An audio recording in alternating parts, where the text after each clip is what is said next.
ਸਤਿ ਸ਼੍ਰੀ ਅਕਾਲ। ਜਗਬਾਣੀ ਟੀਵੀ ਦੇਖ ਰਹੇ ਸਾਰੇ ਦਰਸ਼ਕਾਂ ਦਾ ਸਵਾਗਤ ਹੈ। ਮੈਂ ਹਾਂ ਨਵਜੋਤ ਕੌਰ। ਬੁਲੇਟਿਨ ਦੀ ਸ਼ੁਰੂਆਤ ਕਰਦੇ ਹਾਂ। ਪੰਜਾਬ ਦੇ ਵਿੱਚ ਖੇਤੀ ਆਰਡੀਨੈਂਸਾਂ ਦੇ ਖਿਲਾਫ ਜੋ ਹੁਣ ਬਿੱਲ ਬਣ ਚੁੱਕੇ ਨੇ ਤੇ ਸੰਸਦ ਦੇ ਵਿੱਚ ਪੇਸ਼ ਹੋ ਚੁੱਕੇ ਨੇ, ਉਹਨਾਂ ਦੇ ਖਿਲਾਫ ਲਗਾਤਾਰ ਪ੍ਰਦਰਸ਼ਨ ਜਾਰੀ ਹੈ।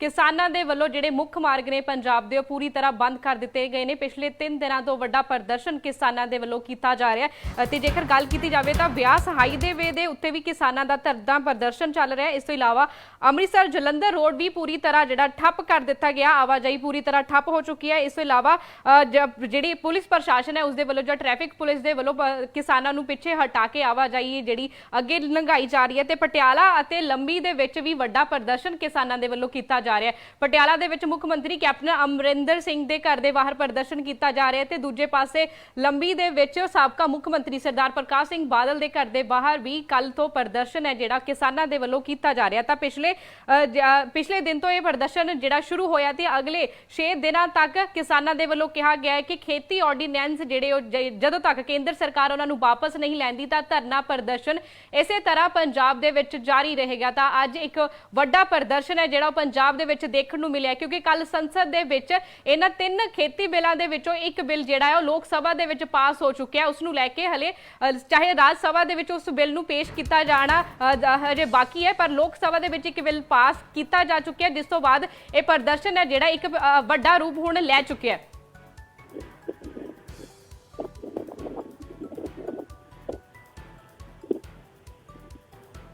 ਮਾਝੇ ਦੇ ਵਿੱਚ ਕਿਹੜੀਆਂ ਸੜਕਾਂ ਬੰਦ ਨੇ ਜਾਂ ਕਿੱਥੇ ਜਾਮ ਚੱਲ ਰਿਹਾ, ਕਿਹੜੀਆਂ ਸੜਕਾਂ ਖੁੱਲੀਆਂ ਨੇ, ਇਸ ਦੇ ਬਾਰੇ ਜਾਣਕਾਰੀ ਲੈਣੇ ਮੇਰੇ ਨਾਲ ਇਸ ਸਮੇਂ ਅੰਮ੍ਰਿਤਸਰ ਤੋਂ ਮੇਰੇ ਸਹਿਯੋਗੀ ਸੁਮਿਤ ਖੰਨਾ ਸਾਡੇ ਨਾਲ ਜੁੜ ਚੁੱਕੇ ਨੇ। ਸੁਮਿਤ, ਵੱਡਾ ਪ੍ਰਦਰਸ਼ਨ ਕੀਤਾ ਜਾ ਰਿਹਾ ਅੰਮ੍ਰਿਤਸਰ ਦੇ ਵਿੱਚ, ਕੀ ਹਾਲਾਤ ਨੇ?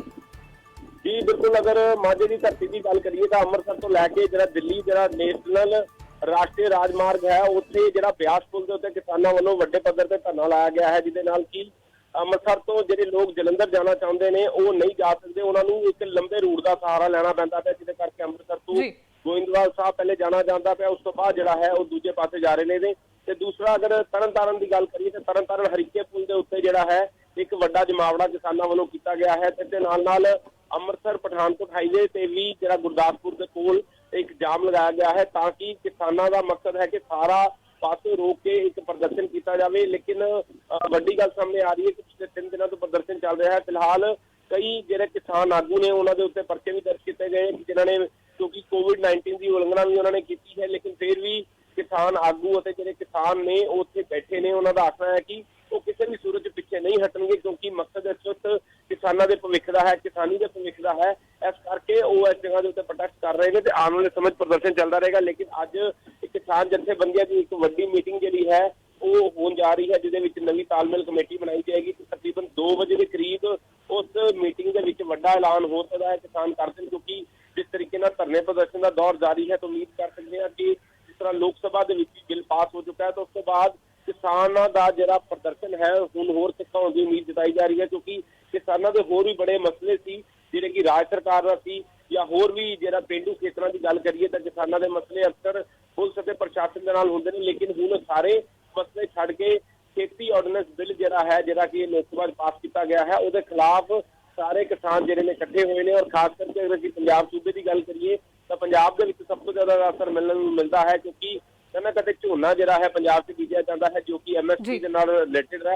तो इस करके किसानों के भविख जिहड़ा है हुण इस बिल के उत्ते निर्भर है, तो उन्होंने लैके तिखा प्रदर्शन आने वाले समय हो सकता है। लेकिन फिलहाल धरना हाले जारी है, तो इस बारे वड्डा ऐलान जिहड़ा किसानों वालों थोड़े समय के विच कीता जा सकता है। जी सुमित, कदों तक खुल सकता है, क्योंकि वड्डा प्रदर्शन किया जा रहा है, किसान पिछे हटण का नाम नहीं लै रहे, पर दूजे पासे आवाजाई भी है जिहड़ी बुरी तरह प्रभावित हो रही है। तो कदों तक जिहड़ा जाम खुलण की जानकारी तुहानूं मिल सकी है? जी बिल्कुल, अगर गल करिए तो इस वक्त तालमेल किसान जथेबंदियों की तालमेल कमेटी की मीटिंग जी है कुछ समय के शुरू होने जा रही है, जिहदे एक वड्डा फैसला लिया जाएगा कि आखिरकार अगली रणनीति की होएगी, जिस तो बाद जिहड़ा है इहदे बारे दस्सिया जाएगा। क्योंकि हाले इस तरह का कोई ऐलान नहीं किया गया है कि धरने जिहड़े खोले जा सकते हैं, क्योंकि जिहड़े वड्डे पुल ने जिहड़ी वड्डी जगह ने उत्थे जाम लगा है। तो फिलहाल तकरीबन 1 घंटे का समा है, 1 घंटे के विच जिहड़ी है किसानां दी जिहड़ी अगली रणनीति सामने आएगी तो उस तो बाद जिहड़ा है फैसला किया जाएगा। क्योंकि दूजे पासे अगर गल करिए तो पंजाब सरकार वालों भी अज राज्यपाल को मिलिया गया है, तो खेती ऑर्डीनेंस बारे गल की गई है, जिहदे पंजाब प्रधान जिहड़े ने वो भी शामिल हुए सी, मुख्यमंत्री साहब भी शामिल हुए सी। लेकिन हुण किसानों की रणनीति जिहड़ी है ਉਹਦੇ ਵਾਸਤੇ ਥੋੜਾ ਸਮਾਂ ਇੰਤਜ਼ਾਰ ਕਰਨਾ ਪੜੇਗਾ ਤੇ ਉਸ ਤੋਂ ਬਾਅਦ ਵੱਡਾ ਐਲਾਨ ਕਿਸਾਨਾਂ ਵੱਲੋਂ ਕੀਤਾ ਜਾਵੇਗਾ। ਜੀ ਬਹੁਤ ਬਹੁਤ ਸ਼ੁਕਰੀਆ ਸੁਮਿਤ ਪੂਰੀ ਜਾਣਕਾਰੀ ਦੇ ਲਈ। ਸੋ ਮਾਝੇ ਦੇ ਵਿੱਚ ਵੀ ਅੰਮ੍ਰਿਤਸਰ ਦੇ ਵਿੱਚ ਵੀ ਵੱਡਾ ਪ੍ਰਦਰਸ਼ਨ ਕਿਸਾਨਾਂ ਦੇ ਵੱਲੋਂ ਕੀਤਾ ਜਾ ਰਿਹਾ। ਅੰਮ੍ਰਿਤਸਰ ਜਲੰਧਰ ਜਿਹੜਾ ਰੋਡ ਹੈ ਪੂਰੀ ਤਰ੍ਹਾਂ ਜਾਮ ਹੋ ਚੁੱਕਿਆ। ਲੋਕਾਂ ਨੂੰ ਵੀ ਜਿਹੜਾ ਮੁਸ਼ਕਿਲ ਦਾ ਸਾਹਮਣਾ ਕਰਨਾ ਪੈ ਰਿਹਾ ਕਿਉਂਕਿ ਆਵਾਜਾਈ ਜਿਹੜੀ ਆ ਉਹ ਨਹੀਂ ਖੁੱਲ ਸਕੀ। ਪਰ ਕਿਸਾਨਾਂ ਦੀ ਜੇਕਰ ਗੱਲ ਕਰੀਏ ਤਾਂ ਕਿਸਾਨਾਂ ਦਾ ਰੋਹ ਹੈ ਜਿਹੜਾ ਪੂਰੀ ਤਰ੍ਹਾਂ ਭੱਖ ਚੁੱਕਿਆ ਕਿਉਂਕਿ ਬਹੁਤ ਲੰਮੇ ਸਮੇਂ ਤੋਂ 5 ਜੂਨ ਨੂੰ ਇਹਨਾਂ ਖੇਤੀ ਆਰਡੀਨੈਂਸਾਂ ਨੂੰ ਜਿਹੜਾ ਸੀ ਲੋਕਾਂ ਦੇ ਸਾਹਮਣੇ ਰੱਖਿਆ ਗਿਆ ਸੀ ਕਿ ਖੇਤੀ ਆਰਡੀਨੈਂਸ ਜਿਹੜੇ ਨੇ ਉਹ ਲਾਗੂ ਕੀਤੇ ਜਾਣਗੇ। ਉਸ ਤੋਂ ਬਾਅਦ ਸਮਾਂ ਲੰਘਦਾ ਗਿਆ ਤੇ ਪ੍ਰਦਰਸ਼ਨ ਵੀ ਚੱਲਦੇ ਰਹੇ। ਕਿਸਾਨ ਕਰੋਨਾ ਦੇ ਦੌਰ ਦੇ ਵਿੱਚ ਵੀ ਸੜਕਾਂ ਦੇ ਉੱਤੇ ਸਨ। ਜਦੋਂ ਕਰੋਨਾ ਦੇ ਦੌਰ ਦੇ ਵਿੱਚ ਲੋਕਡਾਊਨ ਸੀ ਜਾਂ ਸਰਕਾਰ ਦੇ ਵੱਲੋਂ ਇਹ ਕਿਹਾ ਗਿਆ ਸੀ ਕਿ ਲੋਕਾਂ ਨੇ ਇਕੱਠ ਨਹੀਂ ਕਰਨਾ, ਕੋਈ ਜਨਤਕ ਇਕੱਠ ਦੇ ਉੱਤੇ ਮਨਾਹੀ ਸੀ, ਉਸ ਸਮੇਂ ਵੀ ਕਿਸਾਨ ਆਪਣੀ ਖੇਤੀ ਨੂੰ ਬਚਾਉਣ ਦੇ ਲਈ ਸੜਕਾਂ ਦੇ ਉੱਤੇ ਉਤਰੇ ਹੋਏ ਸਨ। ਤੇ ਜੂਨ ਤੋਂ ਲੈ ਕੇ ਹੁਣ ਤੱਕ ਹੁਣ ਜਿਹੜਾ ਸਤੰਬਰ ਚੱਲ ਚੁੱਕਿਆ, ਸਤੰਬਰ ਦੇ ਵਿੱਚ ਸੰਸਦ ਦੇ ਵਿੱਚ ਇਹ ਬਿੱਲ ਪੇਸ਼ ਹੋ ਚੁੱਕੇ ਨੇ ਤਾਂ ਹੁਣ ਤੱਕ ਤਕਰੀਬਨ 3 ਮਹੀਨੇ ਤੋਂ ਕਿਸਾਨ ਨੇ ਜਿਹੜੇ ਉਹ ਸੜਕਾਂ ਦੇ ਉੱਤੇ ਉਤਰੇ ਹੋਏ ਹਨ। ਤਸਵੀਰਾਂ ਤੁਹਾਨੂੰ ਦਿਖਾ ਰਿਹਾ ਫਿਰੋਜ਼ਪੁਰ, ਮੁਕਤਸਰ ਸਾਹਿਬ, ਇਸ ਤੋਂ ਇਲਾਵਾ ਬਰਨਾਲਾ ਅਤੇ ਮੋਗਾ ਦੇ ਵਿੱਚ ਜਿੱਥੇ ਵੱਡੀ ਗਿਣਤੀ ਦੇ ਵਿੱਚ ਕਿਸਾਨ ਨੇ ਜਿਹੜੇ ਉਹ ਇਹਨਾਂ ਧਰਨੇ ਪ੍ਰਦਰਸ਼ਨਾਂ ਦੇ ਵਿੱਚ ਸ਼ਾਮਿਲ ਹੋ ਰਹੇ ਨੇ। ਕੱਲੇ ਕਿਸਾਨ ਮਰਦ ਹੀ ਨਹੀਂ, ਬੀਬੀਆਂ ਅਤੇ ਇਸ ਤੋਂ ਇਲਾਵਾ ਬੱਚੇ ਵੀ ਨੇ ਇਹਨਾਂ ਧਰਨਿਆਂ ਪ੍ਰਦਰਸ਼ਨਾਂ ਦੇ ਵਿੱਚ ਸ਼ਾਮਿਲ ਹੋ ਰਹੇ ਨੇ ਤੇ ਆਪਣੇ ਹੱਕਾਂ ਲਈ ਅੱਗੇ ਹੋ ਕੇ ਲੜ ਰਹੇ ਨੇ। ਲਗਾਤਾਰ ਇੱਕੋ ਮੰਗ ਹੈ ਜਿਹੜੀ ਉਹ ਕੇਂਦਰ ਸਰਕਾਰ ਦੇ ਕੋਲੋਂ ਕੀਤੀ ਜਾ ਰਹੀ ਹੈ ਕਿ ਇਹਨਾਂ ਖੇਤੀ ਆਰਡੀਨੈਂਸਾਂ ਨੂੰ ਜਿਹੜਾ ਵਾਪਸ ਲਿਆ ਜਾਵੇ, ਨਾ ਲਾਗੂ ਕੀਤਾ ਜਾਵੇ ਕਿਉਂਕਿ ਕਿਸਾਨਾਂ ਦਾ ਤਰਕ ਹੈ ਕਿ ਜੇਕਰ ਇਹ ਖੇਤੀ ਆਰਡੀਨੈਂਸ ਕਾਨੂੰਨ ਬਣ ਕੇ ਲਾਗੂ ਹੁੰਦੇ ਨੇ ਤਾਂ ਪੰਜਾਬ ਦੀ ਕਿਸਾਨੀ ਹੈ ਜਿਹੜੀ ਪੂਰੀ ਤਰ੍ਹਾਂ ਤਬਾਹ ਹੋ ਜਾਵੇਗੀ ਕਿਉਂਕਿ ਮੰਡੀਕਰਨ ਜਿਹੜਾ ਪੂਰੀ ਤਰ੍ਹਾਂ ਠੱਪ ਹੋ ਜਾਵੇਗਾ। ਇਸ ਤੋਂ ਇਲਾਵਾ ਕੇਂਦਰ ਦਾ ਵੀ ਇਹ ਤਰਕ ਹੈ ਕਿ ਕਿਸਾਨਾਂ ਦੇ ਕੋਲ ਇੱਕ ਹੋਰ ਵਿਕਲਪ ਆ ਜਾਵੇਗਾ ਕਿ ਹੋਰ ਸੂਬਿਆਂ ਦੇ ਵਿੱਚ ਜਾ ਕੇ ਆਪਣੇ ਫਸਲਾਂ ਨੂੰ ਵੇਚਿਆ ਜਾਵੇ। ਪਰ ਇਸ ਦੇ ਉੱਤੇ ਵੀ ਕਿਸਾਨਾਂ ਦਾ ਇਹ ਕਿਸਾਨੇ ਦਲੀਲ ਦਿੰਦੇ ਨੇ ਕਿ ਜੇਕਰ ਦੂਜੇ ਸੂਬਿਆਂ ਦੇ ਵਿੱਚ ਜਾ ਕੇ ਵੀ ਅਸੀਂ ਆਪਣੀ ਫਸਲ ਵੇਚਣੀ ਹੈ ਤਾਂ ਜਿਹੜੀ ਆਵਾਜਾਈ ਦਾ ਖਰਚਾ ਉਹ ਵੀ ਸਾਡੇ ਤੇ ਬਹੁਤ ਜ਼ਿਆਦਾ ਪਵੇਗਾ। ਤਾਂ ਇਸੇ ਕਰਕੇ ਕਿਸਾਨ ਨੇ ਜਿਹੜੇ ਉਹ ਲਗਾਤਾਰ ਇਹਨਾਂ ਆਰਡੀਨੈਂਸਾਂ ਦੇ ਜੋ ਹੁਣ ਬਿੱਲ ਬਣ ਚੁੱਕੇ ਨੇ ਉਹਨਾਂ ਦੇ ਖਿਲਾਫ ਧਰਨਾ ਪ੍ਰਦਰਸ਼ਨ ਕਰ ਰਹੇ ਨੇ। ਪਰ ਇਸ ਦੇ ਨਾਲ ਹੀ ਸਿਰਫ ਕੇਂਦਰ ਸਰਕਾਰ ਹੀ ਨਹੀਂ, ਇਸ ਤੋਂ ਇਲਾਵਾ ਅਕਾਲੀ ਦਲ ਦੇ ਖਿਲਾਫ ਵੀ ਇੱਕ ਵੱਡਾ ਪ੍ਰਦਰਸ਼ਨ ਹੈ ਜਿਹੜਾ ਕੀਤਾ ਜਾ ਰਿਹਾ ਹੈ। ਸਾਬਕਾ ਮੁੱਖ ਮੰਤਰੀ ਸਰਦਾਰ ਪ੍ਰਕਾਸ਼ ਸਿੰਘ ਬਾਦਲ ਦੇ ਘਰ ਦੇ ਬਾਹਰ ਕਿਸਾਨਾਂ ਦੇ ਵੱਲੋਂ ਪ੍ਰਦਰਸ਼ਨ ਕੀਤਾ ਜਾ ਰਿਹਾ ਸਿਰਫ ਇਸੇ ਕਰਕੇ ਕਿਉਂਕਿ ਅਕਾਲੀ ਦਲ ਹੈ ਜਿਹੜਾ ਆਪਣਾ ਸਟੈਂਡ ਸਪਸ਼ਟ ਨਹੀਂ ਕਰ ਸਕਿਆ ਸੀ। ਅਕਾਲੀ ਦਲ ਹੈ, ਸ਼੍ਰੋਮਣੀ ਅਕਾਲੀ ਦਲ ਕੋਈ ਕੁਰਬਾਨੀ ਦੇਣ ਨੂੰ ਤਿਆਰ ਨਹੀਂ। ਕਿ ਜਿਹੜੇ ਕਿਸਾਨ ਆਰਡੀਨੈਂਸ ਵਾਪਸ ਕਰਾਉਣ ਦੇ ਲਈ ਸੜਕਾਂ ਤੇ ਆਏ ਆ, ਪੰਜਾਬ ਸਰਕਾਰ ਨੇ ਉਹਨਾਂ ਤੇ ਪਰਚੇ ਪਾਏ ਆ, ਗ੍ਰਿਫਤਾਰੀਆਂ ਕੀਤੀਆਂ, ਲਾਠੀ ਚਾਰਜ ਕੀਤੇ ਆ। ਬਾਦਲ ਸਰਕਾਰ ਇਹਨਾਂ ਆਰਡੀਨੈਂਸਾਂ ਬਾਰੇ ਨਹੀਂ ਬੋਲਦਾ, ਇਹਨਾਂ ਨੂੰ ਰੱਦ ਨਹੀਂ ਕਰਾਉਂਦਾ ਤਾਂ ਪੰਜਾਬ 'ਚ ਜਿਹੜਾ ਉਹਦਾ ਪੱਤਾ ਸਾਫ਼ ਹੋ ਜਾਣਾ। ਪੰਜਾਬ ਦੇ ਲੋਕਾਂ ਨੇ ਉਹਨਾਂ ਨੂੰ ਕਦੇ ਮਾਫ਼ ਨਹੀਂ ਕਰਨਾ ਹੈਗਾ।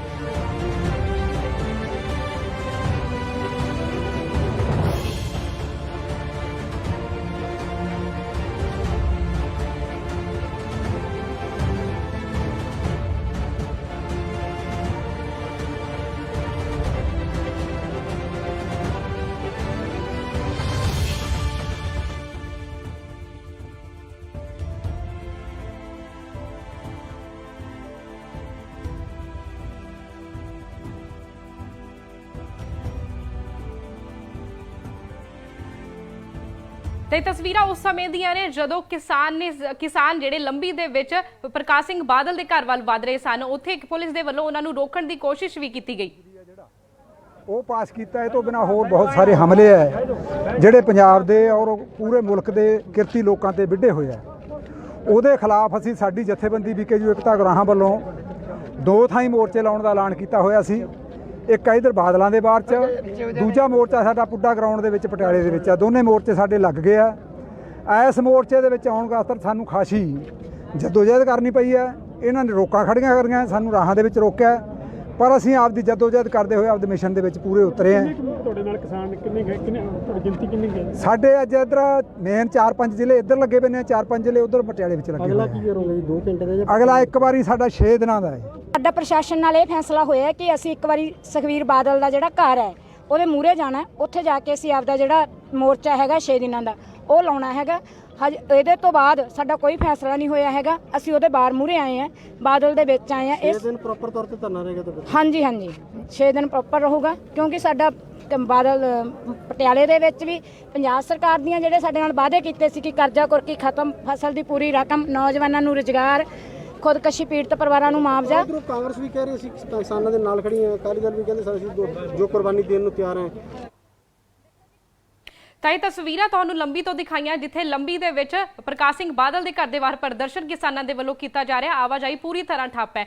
ਇਸ ਤੋਂ ਇਲਾਵਾ ਪੰਜਾਬ ਦੀ ਹਰ ਜਗ੍ਹਾ ਦੇ ਉੱਤੇ ਜਿੰਨੇ ਵੀ ਮੁੱਖ ਮਾਰਗ ਨੇ, ਜਿਨ੍ਹਾਂ ਦੇ ਉੱਤੇ ਜਿਹੜੇ ਦਿੱਲੀ ਦੇ ਨਾਲ ਲੱਗਦੇ ਨੇ, ਇੱਕ ਪਾਸੇ ਅੰਮ੍ਰਿਤਸਰ ਵਾਲੀ ਸਾਈਡ ਤੇ ਦੂਜੇ ਪਾਸੇ ਖੰਨੇ ਵਾਲੀ ਸਾਈਡ, ਤੇ ਇਸ ਤੋਂ ਇਲਾਵਾ ਜਲੰਧਰ ਦੇ ਵਿੱਚ ਵੀ ਜਿਹੜੇ ਮੁੱਖ ਮਾਰਗ ਨੇ ਆਪਸ ਦੇ ਵਿੱਚ ਸੜਕਾਂ ਨੂੰ ਜੋੜਦੇ ਨੇ, ਦੂਜੇ ਸੂਬਿਆਂ ਦੇ ਨਾਲ ਪੰਜਾਬ ਨੂੰ ਜੋੜਦੇ ਨੇ, ਉੱਥੇ ਵੱਡਾ ਪ੍ਰਦਰਸ਼ਨ ਕਿਸਾਨਾਂ ਦੇ ਵੱਲੋਂ ਕੀਤਾ ਜਾ ਰਿਹਾ। ਤਾਂ ਇਸੇ ਕਰਕੇ ਲੋਕ ਵੀ ਜਿਹੜੇ ਨੇ ਉਹਨਾਂ ਨੂੰ ਵੀ ਅਪੀਲ ਕੀਤੀ ਜਾਂਦੀ ਹੈ ਕਿ ਲੋਕ ਘਰਾਂ ਤੋਂ ਬਾਹਰ ਜਿਹੜਾ ਉਹ ਨਾ ਨਿਕਲਣ, ਜਾਂ ਜੇ ਉਹ ਬਾਹਰ ਜਾਣਾ ਕੋਈ ਬਹੁਤ ਜ਼ਰੂਰੀ ਕੰਮ ਆ ਤਾਂ ਆਪਣਾ ਪੂਰਾ ਸੋਚ ਸਮਝ ਕੇ ਨਿਕਲਣ, ਕਿਉਂਕਿ ਕਿਸਾਨਾਂ ਦਾ ਇੱਕ ਵੱਡਾ ਪ੍ਰਦਰਸ਼ਨ ਕੀਤਾ ਜਾ ਰਿਹਾ ਕਿ ਖੇਤੀ ਆਰਡੀਨੈਂਸਾਂ ਦੇ ਖਿਲਾਫ ਕਿਸਾਨ ਪਿੱਛੇ ਹਟਣ ਦਾ ਨਾਮ ਨਹੀਂ ਲੈ ਰਹੇ, ਕਿਉਂਕਿ ਕੇਂਦਰ ਦੇ ਵੱਲੋਂ ਇਹ ਜਿਹੜੇ ਬਿੱਲ ਨੇ ਉਹ ਸੰਸਦ ਦੇ ਵਿੱਚ ਪੇਸ਼ ਕਰ ਦਿੱਤੇ ਗਏ ਹਨ। ਇੱਕ ਬਿੱਲ ਉਹਨਾਂ ਦੇ ਵਿੱਚੋਂ ਪਾਸ ਹੋ ਚੁੱਕਿਆ, ਦੂਜਾ ਬਿੱਲ ਹੈ ਜਿਹੜਾ ਉਸ ਦੇ ਉੱਤੇ ਵੀ ਅੱਜ VOTING ਹੋਣੀ ਹੈ। ਤਾਂ ਇਸ ਨੂੰ ਲੈ ਕੇ ਕਿਸਾਨਾਂ ਦੇ ਵਿੱਚ ਰੋਹ ਹੈ ਕਿ 3 ਮਹੀਨਿਆਂ ਤੋਂ ਜੋ ਪ੍ਰਦਰਸ਼ਨ ਕਿਸਾਨਾਂ ਦੇ ਵੱਲੋਂ ਕੀਤਾ ਜਾ ਰਿਹਾ ਸੀ, ਵਾਰ-ਵਾਰ ਮੰਗ ਕੀਤੀ ਜਾ ਰਹੀ ਸੀ ਕਿ ਇਹਨਾਂ ਖੇਤੀ ਆਰਡੀਨੈਂਸਾਂ ਨੂੰ ਰੱਦ ਕੀਤਾ ਜਾਵੇ, ਫਿਰ ਵੀ ਨਾ ਕੇਂਦਰ ਸਰਕਾਰ ਨੇ ਅਤੇ ਨਾ ਹੀ ਪੰਜਾਬ ਸਰਕਾਰ ਜਾਂ ਅਕਾਲੀ ਦਲ ਨੇ ਕਿਸੇ ਵੀ ਤਰ੍ਹਾਂ ਨਾਲ ਕਿਸਾਨਾਂ ਦਾ ਕੋਈ ਸਾਥ ਦਿੱਤਾ। ਤਾਂ ਇਸੇ ਦੇ ਕਰਕੇ ਹੀ ਕਿਸਾਨਾਂ ਦੇ ਵੱਲੋਂ ਵੱਡਾ ਪ੍ਰਦਰਸ਼ਨ ਅੱਜ ਕੀਤਾ ਜਾ ਰਿਹਾ ਹੈ।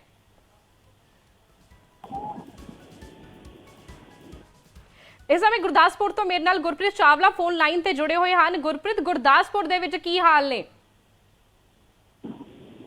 मैं दूसरा चाहूंगा कि गुरदासपुर की जो गल कर हरगोबिंदपुर पुल जोड़ा कि कस्बा हरगोबिंदपुर के बिल्कुल नजदीक ब्यास पुल है, जोड़ा कि गुरदासपुर और हुशियारपुर में जोड़ता और महज बटाला वाले लोगों के अहम मार्ग है चंडीगढ़ में जोड़ने वाला, जिथे कि जो कि 3 दिनों तो पिछले चक्कर जाम करके किसान जो लगातार बैठे ने और अज भी जी स्थिति है उवें दी उवें है। बिल्कुल जी आवाजाही ठप है इस रोड तो मुख्य मार्ग है और किसान एक गल पिछले लंबे दिनों तो पिछले महीने तो लैके संघर्ष मिलिया होया जोड़ा वो 3 खेती ऑर्डीनेंस को लैके जो किसान अड़े और उन्होंने एक मंग है कि इन्होंने रद्द किया जाए। जिवें कि कल जो एक बिल पास कर दिया गया वो चल रहा इन्होंने किसानों के रोस वधिया रोस घटिया नहीं और उन्होंने कहना कि उन्होंने संघर्ष तेज होएगा, एक तो वध तेज होएगा। जी ਤੇ ਤਸਵੀਰਾਂ ਲੰਬੀ ਦੀਆਂ ਹੀ ਹਨ, ਜਿੱਥੇ ਪ੍ਰਕਾਸ਼ ਸਿੰਘ ਬਾਦਲ ਦੇ ਘਰ ਦੇ ਬਾਹਰ ਪ੍ਰਦਰਸ਼ਨ ਕੀਤਾ ਜਾ ਰਿਹਾ। ਪੁਲਿਸ ਦੇ ਵੱਲੋਂ ਵੀ ਕੋਸ਼ਿਸ਼ ਕੀਤੀ ਜਾ ਰਹੀ ਹੈ ਕਿਸਾਨਾਂ ਨੂੰ ਰੋਕਣ ਦੇ ਲਈ।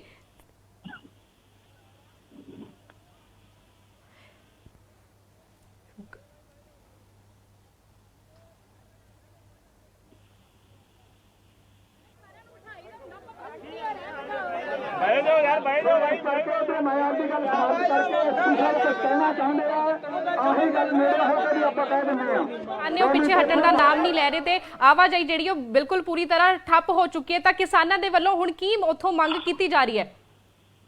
देखो मैं दसना चाहवागा कि जी मुख्य तौर पर जो पुलों से जो धरना लाया, चाहे वह ब्यास दरिया की गल करिए, हरीके की गल करिए या इतने हरगोबिंदपुर मेरे जिले गुरदासपुर की गल कर रहा मैं, ये जो धरना है ये किसान मजदूर संघर्ष कमेटी के झंडे हेठ लगा हुआ है। इस तो इलावा भी होर किसान जथेबंदियां ਵੱਖ-ਵੱਖ तरीके ਨਾਲ रोस प्रदर्शन कर रही ने, लेकिन जी किसान जथेबंदी इन्होंने एक ऐलान किया कि हो सकता है अज अपनी रूपरेखा चेंज करन, हो सकता कि धरने जोड़े ने पुलों तो चुक के अगली रूपरेखा तय की जाए, लेकिन इसका ऐलान करना अज हजे बाद दोपहर बाकी है।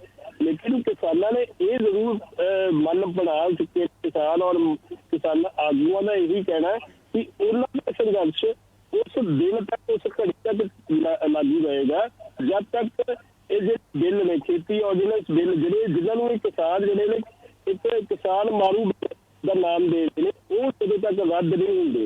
जिथे किसानों ने दूसरा पक्ष भी ये आख्या कि चाहे कांग्रेस अपने तौर पर राजनीति कर रही है या अकाली दल जो स्टैंड है वो दो स्टैंड है, मतलब कि उन्होंने साफ तौर पर कहती है कि कोई एक पार्टी उन्होंने नाल नहीं खड़ी, अज वो खुद मैदान ने खुद सड़कों दे ने और हुण वो संघर्ष अपना शुरू कर चुके हैं और संघर्ष जो लंबा चलेगा, ਉਹਦਾ ਰੂਪਰੇਖਾ ਬਦਲ ਸਕਦੀ ਹੈ ਸਮੇਂ ਦੇ ਨਾਲ, ਲੇਕਿਨ ਸੰਘਰਸ਼ ਜਿਹੜਾ ਉਹ ਇੱਕ ਲੰਬੇ ਰੂਟ ਦੇ ਵਿੱਚ ਚੱਲੇਗਾ। ਜੀ ਜੀ ਬਹੁਤ ਬਹੁਤ ਸ਼ੁਕਰੀਆ ਗੁਰਪ੍ਰੀਤ ਪੂਰੀ ਜਾਣਕਾਰੀ ਦੇ ਲਈ। ਤਾਂ ਗੁਰਦਾਸਪੁਰ ਦੇ ਵਿੱਚ ਅਤੇ ਅੰਮ੍ਰਿਤਸਰ ਦੇ ਵਿੱਚ ਵੀ ਤੁਹਾਨੂੰ ਅਸੀਂ ਹਾਲਾਤ ਦੱਸੇ ਨੇ ਕਿ ਅੰਮ੍ਰਿਤਸਰ ਤੇ ਗੁਰਦਾਸਪੁਰ ਦੇ ਵਿੱਚ ਕਿਸਾਨਾਂ ਦਾ ਜੋ ਪ੍ਰਦਰਸ਼ਨ ਕੀਤਾ ਜਾ ਰਿਹਾ ਉਸ ਦੇ ਕਰਕੇ ਆਵਾਜਾਈ ਠੱਪ ਹੋ ਚੁੱਕੀ ਹੈ। ਹੁਣ ਇਸ ਸਮੇਂ ਜਲੰਧਰ ਤੋਂ ਤੁਹਾਨੂੰ ਅਪਡੇਟ ਦਿੰਦੇ ਹਾਂ। ਜਲੰਧਰ ਦੇ ਵਿੱਚ ਮੇਰੇ ਸਹਿਯੋਗੀ ਵਿਕਰਮ ਕੰਬੋਜ ਮੇਰੇ ਨਾਲ ਜੁੜ ਰਹੇ ਨੇ। ਵਿਕਰਮ, ਜਲੰਧਰ ਦੇ ਵਿੱਚ ਕੀ ਹਾਲ ਹੈ? ਅੰਮ੍ਰਿਤਸਰ ਅਤੇ ਗੁਰਦਾਸਪੁਰ ਤੋਂ ਇਹ ਜਾਣਕਾਰੀ ਮਿਲੀ ਹੈ ਕਿ ਪੂਰੀ ਤਰ੍ਹਾਂ ਆਵਾਜਾਈ ਠੱਪ ਹੋ ਚੁੱਕੀ ਹੈ। ਤਾਂ ਜਲੰਧਰ ਦੇ ਵਿੱਚ ਕੀ ਹਾਲ ਨੇ ਉਹ ਵੀ ਤੁਹਾਨੂੰ ਜਾਣਕਾਰੀ ਦੇਵਾਂਗੇ। ਤਾਂ ਅੱਜ ਪ੍ਰਦਰਸ਼ਨ ਹੈ ਜਿਹੜਾ ਪੂਰੀ ਤਰ੍ਹਾਂ ਭਖ ਚੁੱਕਿਆ ਕੱਲ, ਕਿਉਂਕਿ ਸੰਸਦ ਦੇ ਵਿੱਚ ਇੱਕ ਬਿੱਲ ਪੇਸ਼ ਹੋ ਚੁੱਕਿਆ ਤੇ ਉਸ ਨੂੰ ਪਾਸ ਦੇ ਵਿੱਚ ਭਾਰੀ ਰੋਸ ਸੜਕਾਂ ਤੇ ਕਿਸਾਨਾਂ ਦਾ ਤੁਹਾਨੂੰ ਦੇਖਣ ਨੂੰ ਜ਼ਰੂਰ ਨਜ਼ਰ ਆਏਗਾ। ਨਵਜੋਤ ਜੀ ਵਿਕਰਮ, ਕੀ ਲੱਗਦਾ ਕਦੋਂ ਤੱਕ ਰੋਡ ਸਾਫ਼ ਹੋ ਜਾਣਗੇ? ਕਿਉਂਕਿ ਕਿਸਾਨਾਂ ਦਾ ਪ੍ਰਦਰਸ਼ਨ ਜਾਇਜ਼ ਹੈ, ਉਹਨਾਂ ਦੀ ਗੱਲ ਬਣਦੀ ਹੈ ਕਿ ਉਹਨਾਂ ਨੇ ਪ੍ਰਦਰਸ਼ਨ ਕਰਨਾ ਖੇਤੀ ਆਰਡੀਨੈਂਸਾਂ ਦੇ ਖਿਲਾਫ, ਪਰ ਇਸ ਦੇ ਨਾਲ ਹੀ ਆਮ ਲੋਕਾਂ ਦੇ ਵਿੱਚ ਵੀ ਖੱਜਲ ਖੁਆਰੀ ਹੋ ਰਹੀ ਹੈ ਕਿਉਂਕਿ ਆਵਾਜਾਈ ਠੱਪ ਹੈ। ਤਾਂ ਕਦੋਂ ਤੱਕ ਜਿਹੜੇ ਆ ਰੋਡ ਸਾਫ਼ ਹੋ ਸਕਦੇ ਨੇ? ਨਵਜੋਤ, ਰੋਡ ਅੱਜ ਸ਼ਾਮ ਤੱਕ ਹੀ ਕਲੀਅਰ ਹੋਣਗੇ, ਕਿਉਂਕਿ ਵੈਸੇ ਤਾਂ ਉਹਨਾਂ ਦਾ ਕਹਿਣਾ ਸੀ ਕਿ ਕੱਲ ਵੀ 2-3 ਘੰਟਿਆਂ ਲਈ ਕਿਸਾਨਾਂ ਨੇ ਪ੍ਰੋਟੈਸਟ ਕੀਤਾ ਸੀਗਾ, ਪਰ ਅੱਜ ਦਾ ਜਿਹੜਾ ਪ੍ਰੋਟੈਸਟ ਹੈ ਅੱਜ ਵੀ ਉਹਨਾਂ ਨੇ ਸੰਕੇਤਿਕ ਪ੍ਰੋਟੈਸਟ ਕਰਨਾ ਸੀਗਾ। ਪਰ ਜਦੋਂ ਵੀ ਕੋਈ 2-3 ਘੰਟੇ ਦਾ ਪ੍ਰੋਟੈਸਟ ਹੁੰਦਾ ਤਾਂ ਉਹ ਲੰਬਾ ਚੱਲਦਾ ਹੀ ਹੈ। 4-5 ਘੰਟੇ ਬਾਅਦ ਮੇਰੇ ਖਿਆਲ ਅੱਜ ਹੋਰ ਯਾਨੀ ਕਿ 2-3 ਘੰਟੇ ਬਾਅਦ ਹੀ ਰੋਡ ਕਲੀਅਰ ਹੋ ਪਾਊਗਾ, ਪਰ ਆਉਣ ਜਾਣ ਵਾਲੇ ਲੋਕਾਂ ਨੂੰ ਵੀ ਦਿੱਕਤਾਂ ਦਾ ਸਾਹਮਣਾ ਕਰਨਾ ਪੈ ਰਿਹਾ। ਦੂਜਾ ਪੱਖ ਇਹ ਹੈ, ਪਰ ਕਿਸਾਨਾਂ ਦਾ ਕਹਿਣਾ ਹੈ ਕਿ ਜਦੋਂ ਰੋਡ ਜਾਮ ਕਰ ਦਿੱਤੇ ਜਾਂਦੇ ਕਿਸੇ ਵੀ ਛੋਟੇ ਜਿਹੇ ਮਸਲੇ ਨੂੰ ਲੈ ਕੇ, ਸਾਡਾ ਤਾਂ ਮਸਲਾ ਹੀ ਬਹੁਤ ਵੱਡਾ ਹੈ, ਕਿਉਂਕਿ ਅੰਨਦਾਤਾ ਕਹਾਉਣ ਵਾਲਾ ਕਿਸਾਨ ਮਜਬੂਰੀਆਂ ਦੇ ਵਿੱਚ ਆਤਮ ਹੱਤਿਆ ਕਰਦਾ, ਸੁਸਾਈਡ ਕਰਦਾ, ਪਰ ਸੁੱਧ ਲੈਣ ਵਾਲਾ ਕੋਈ ਨਹੀਂ ਹੈ। ਉਹਨਾਂ ਦੀ ਡਿਮਾਂਡ ਇਹੀ ਹੈ ਕਿ ਸਾਡਾ ਨਾਲ ਹੀ ਇਹਨਾਂ ਦਾ ਕਹਿਣਾ ਹੈ ਕਿ ਸਾਡਾ ਕਿਸੇ ਨੂੰ ਪਰੇਸ਼ਾਨ ਕਰਨ ਦਾ ਕੋਈ ਮਕਸਦ ਨਹੀਂ, ਪਰ ਕਿਸਾਨ ਨੇ ਸਰਕਾਰ ਤੱਕ ਆਪਣੀ ਆਵਾਜ਼ ਪਹੁੰਚਾਉ। ਜੀ ਵਿਕਰਮ, ਇਸ ਤੋਂ ਇਲਾਵਾ ਕਿਉਂਕਿ ਜਲੰਧਰ ਤੋਂ ਬਹੁਤ ਸਾਰੇ ਲੋਕ ਸਾਡੇ ਨਾਲ ਜੁੜੇ ਹੋਏ ਨੇ, ਅਸੀਂ ਉਹਨਾਂ ਕਰਕੇ ਜਾਣਕਾਰੀ ਇਹ ਲੈਣਾ ਚਾਹਾਂਗੇ ਕਿ ਰੋਡ ਕਿਹੜੇ-ਕਿਹੜੇ ਬੰਦ ਨੇ ਜਲੰਧਰ ਦੇ ਵਿੱਚ? ਨਵਜੋਤ, ਜਲੰਧਰ ਦੇ ਕੋਈ ਜ਼ਿਆਦਾ ਰੋਡ ਬੰਦ ਨਹੀਂ, ਪਰ ਇੱਕ ਬਿਆਸ ਤੋਂ ਆਉਣ ਵਾਲਾ ਜਿਹੜਾ ਹਾਈਵੇ ਆ, ਮੇਨ ਹਾਈਵੇ, ਅੰਮ੍ਰਿਤਸਰ ਤੋਂ ਜਦੋਂ ਤੁਸੀਂ ਲੁਧਿਆਣਾ ਜਾਣਾ ਤਾਂ ਜਲੰਧਰ ਹੋ ਕੇ ਜਾਣਾ ਪੈਂਦਾ, ਪਰ ਬਿਆਸ ਦੇ ਨਜ਼ਦੀਕ ਜਿਹੜਾ ਮੇਨ ਹਾਈਵੇ ਬੰਦ ਹੈ। ਕੱਲ ਵੀ ਕਿਸਾਨਾਂ ਨੇ ਮੇਨ ਹਾਈਵੇ ਤੇ ਧਰਨਾ ਲਾਇਆ ਸੀਗਾ। ਮੇਨ ਹਾਈਵੇ ਬਿਆਸ ਦੇ ਨਜ਼ਦੀਕ ਬੰਦ ਹੈ। ਹੋਰ ਸਾਡੇ ਕੋਲ ਕੋਈ ਇਸ ਤਰ੍ਹਾਂ ਦੀ ਅਪਡੇਟ ਨਹੀਂ, ਕਿਉਂਕਿ CID ਵਾਲਿਆਂ ਨਾਲ ਵੀ ਗੱਲ ਕੀਤੀ ਹੈ, ਕੰਟਰੋਲ ਰੂਮ ਵੀ ਗੱਲ ਹੋਈ ਹੈ, ਔਰ ਲੋਕਾਂ ਨਾਲ ਕਈਆਂ ਨਾਲ ਗੱਲ ਹੋਈ ਹੈ, ਜਥੇਬੰਦੀਆਂ ਵਾਲਿਆਂ ਨਾਲ ਵੀ। ਉਹਨਾਂ ਦਾ ਕਹਿਣਾ ਹੈ ਕਿ ਬਿਆਸ ਦਰਿਆ ਤੇ ਨਜ਼ਦੀਕ ਹੀ, ਬਿਆਸ ਦੇ ਕੋਲ ਜ਼ਰੂਰ ਹਾਈਵੇ ਬੰਦ ਹੈ, ਬਾਕੀ ਹੋਰ ਕਿਸੇ ਥਾਂ ਤੇ ਹਾਈਵੇ ਜਾਮ ਨਹੀਂ ਹੈ, ਔਰ ਉਸ ਦਾ ਵੀ ਰਸਤਾ ਯਾਨੀ ਕਿ ਪਿੰਡਾਂ ਦੇ ਵਿੱਚੋਂ ਦੀ ਲੋਕ ਨਿਕਲ ਕੇ ਜਾ ਰਹੇ ਆ, ਪਰ ਜਿੰਨੇ ਮੇਨ ਹਾਈਵੇ ਤੇ ਹੀ ਜਾਣਾ, ਬਾਹਰੋਂ ਆਏ ਹੋਏ ਲੋਕ ਆ, ਉਹਨਾਂ ਨੂੰ ਜ਼ਰੂਰ ਥੋੜੀ ਬਹੁਤ ਦਿੱਕਤਾਂ ਦਾ ਸਾਹਮਣਾ ਕਰਨਾ ਪੈ ਰਿਹਾ ਨਵਜੋਤ, ਪਰ ਆਉਣ ਵਾਲੇ ਥੋੜੇ 1-2 ਘੰਟਿਆਂ ਤੱਕ ਇਹ ਪੂਰਾ ਹਾਈਵੇ ਕਲੀਅਰ ਹੋ ਜਾਊਗਾ। ਜੀ ਇਸ ਤੋਂ ਇਲਾਵਾ ਵਿਕਰਮ, ਜੇਕਰ ਕਿਸੇ ਵਿਅਕਤੀ ਨੇ ਲੁਧਿਆਣੇ ਜਾਣਾ ਹੈ, ਜਿਹੜਾ ਵਿਅਕਤੀ ਅੰਮ੍ਰਿਤਸਰ ਤੋਂ ਆ ਰਿਹਾ, ਤਾਂ ਕੀ ਉਹ ਜਾ ਸਕਦਾ ਹੈ? ਨਹੀਂ, ਆਉਣ ਜਾਣ ਵਾਲਿਆਂ ਨੂੰ ਰੋਕਿਆ ਜਾ ਰਿਹਾ ਨਵਜੋਤ, ਕਿਉਂਕਿ ਹਾਈਵੇ ਪੂਰਾ ਜਾਮ ਹੈ, ਪਰ ਰੂਟ ਡਾਇਵਰਟ ਜ਼ਰੂਰ ਕਰ ਦਿੱਤੇ ਗਏ, ਕਿਉਂਕਿ ਹਾਈਵੇ ਸਭ ਤੋਂ ਮੇਨ ਹਾਈਵੇ ਹੈ ਇਹ। ਜੇ ਗੱਲ ਕਰੀਏ ਪੰਜਾਬ ਦੇ ਸਭ ਤੋਂ ਵਿਅਸਤ ਹਾਈਵੇ ਦੇ ਵਿੱਚ ਮੰਨਿਆ ਜਾਂਦਾ ਇਸ ਹਾਈਵੇ ਨੂੰ, ਪਰ ਪੁਲਿਸ ਨੇ ਜ਼ਰੂਰ ਰੂਟ ਡਾਇਵਰਟ ਕਰ ਦਿੱਤੇ ਆ। ਕਰੀਬ 1-2 ਕਿਲੋਮੀਟਰ ਪਿੱਛੋਂ ਹੀ ਬਿਆਸ ਦੇ। ਜੀ ਬਹੁਤ ਬਹੁਤ ਸ਼ੁਕਰੀਆ ਵਿਕਰਮ ਪੂਰੀ ਜਾਣਕਾਰੀ ਦੇ ਲਈ। ਤਾਂ ਜਲੰਧਰ ਦੇ ਵਿੱਚ ਜਿਹੜੇ ਆ ਉਹ ਵੀ ਪ੍ਰਦਰਸ਼ਨ ਕੀਤਾ ਜਾ ਰਿਹਾ। ਹਾਲਾਂਕਿ ਇਸ ਤੋਂ ਇਲਾਵਾ ਤੁਹਾਨੂੰ ਇਹ ਵੀ ਜਾਣਕਾਰੀ ਦਿੱਤੀ ਹੈ ਕਿ ਕੋਈ ਜਿਹੜੇ ਆਮ ਰੋਡ ਨੇ ਉਹ ਬੰਦ ਨਹੀਂ ਕੀਤੇ ਗਏ, ਸਿਰਫ ਹਾਈਵੇਜ਼ ਨੇ ਜਿਹੜੇ ਉਹੀ ਬੰਦ ਕੀਤੇ ਗਏ ਨੇ, ਉੱਥੇ ਹੀ ਕਿਸਾਨਾਂ ਦੇ ਵੱਲੋਂ ਪ੍ਰਦਰਸ਼ਨ ਕੀਤਾ ਜਾ ਰਿਹਾ। ਇਸ ਦਾ ਖਿਆਲ ਵੀ ਪੂਰਨ ਤੌਰ ਤੇ ਰੱਖਿਆ ਜਾ ਰਿਹਾ ਕਿ ਆਮ ਲੋਕਾਂ ਨੂੰ ਜਿਹੜਾ ਖੱਜਲ ਖੁਆਰੀ ਦਾ ਸਾਹਮਣਾ ਨਾ ਕਰਨਾ ਪਵੇ, ਇਸ ਦਾ ਵੀ ਪੂਰਨ ਧਿਆਨ ਹੈ ਜਿਹੜਾ ਕਿਸਾਨਾਂ ਦੇ ਵੱਲੋਂ ਰੱਖਿਆ ਜਾ ਰਿਹਾ। ਹੁਣ ਤੁਹਾਨੂੰ ਤਸਵੀਰਾਂ ਦਿਖਾਉਂਦੇ ਆ ਮੁਕਤਸਰ ਸਾਹਿਬ ਤੋਂ। ਮੁਕਤਸਰ ਸਾਹਿਬ ਦੇ ਵਿੱਚ ਕੀ ਹਾਲਾਤ ਨੇ, ਕਿਉਂਕਿ ਉੱਥੇ ਪ੍ਰਕਾਸ਼ ਸਿੰਘ ਬਾਦਲ ਦੇ ਘਰ ਦੇ ਬਾਹਰ ਪ੍ਰਦਰਸ਼ਨ ਕੀਤਾ ਜਾ ਰਿਹਾ ਸੀ, ਉੱਥੇ ਕੀ ਹਾਲਾਤ ਨੇ ਉਸ ਦੇ ਬਾਬਤ ਜਾਣਕਾਰੀ ਲੈਣੇ। ਇਸ ਸਮੇਂ ਮੇਰੇ ਨਾਲ ਮੁਕਤਸਰ ਤੋਂ ਕੁਲਦੀਪ ਰਿੰਨੀ ਸਾਡੇ ਨਾਲ ਜੁੜੇ ਹੋਏ ਨੇ। ਕੁਲਦੀਪ, ਕੀ ਉੱਥੋਂ ਦੇ ਹਾਲਾਤ ਨੇ? ਕਿਉਂਕਿ ਬਾਦਲ ਅਕਾਲੀ ਦਲ ਦੇ ਖਿਲਾਫ ਇੱਕ ਵੱਡਾ ਪ੍ਰਦਰਸ਼ਨ ਕਿਸਾਨਾਂ ਦੇ ਵੱਲੋਂ ਕਿਹਾ ਗਿਆ ਕਿ ਅਕਾਲੀ ਦਲ ਦੇ ਖਿਲਾਫ ਵੱਡਾ ਪ੍ਰਦਰਸ਼ਨ ਕੀਤਾ ਜਾਣਾ ਹੈ।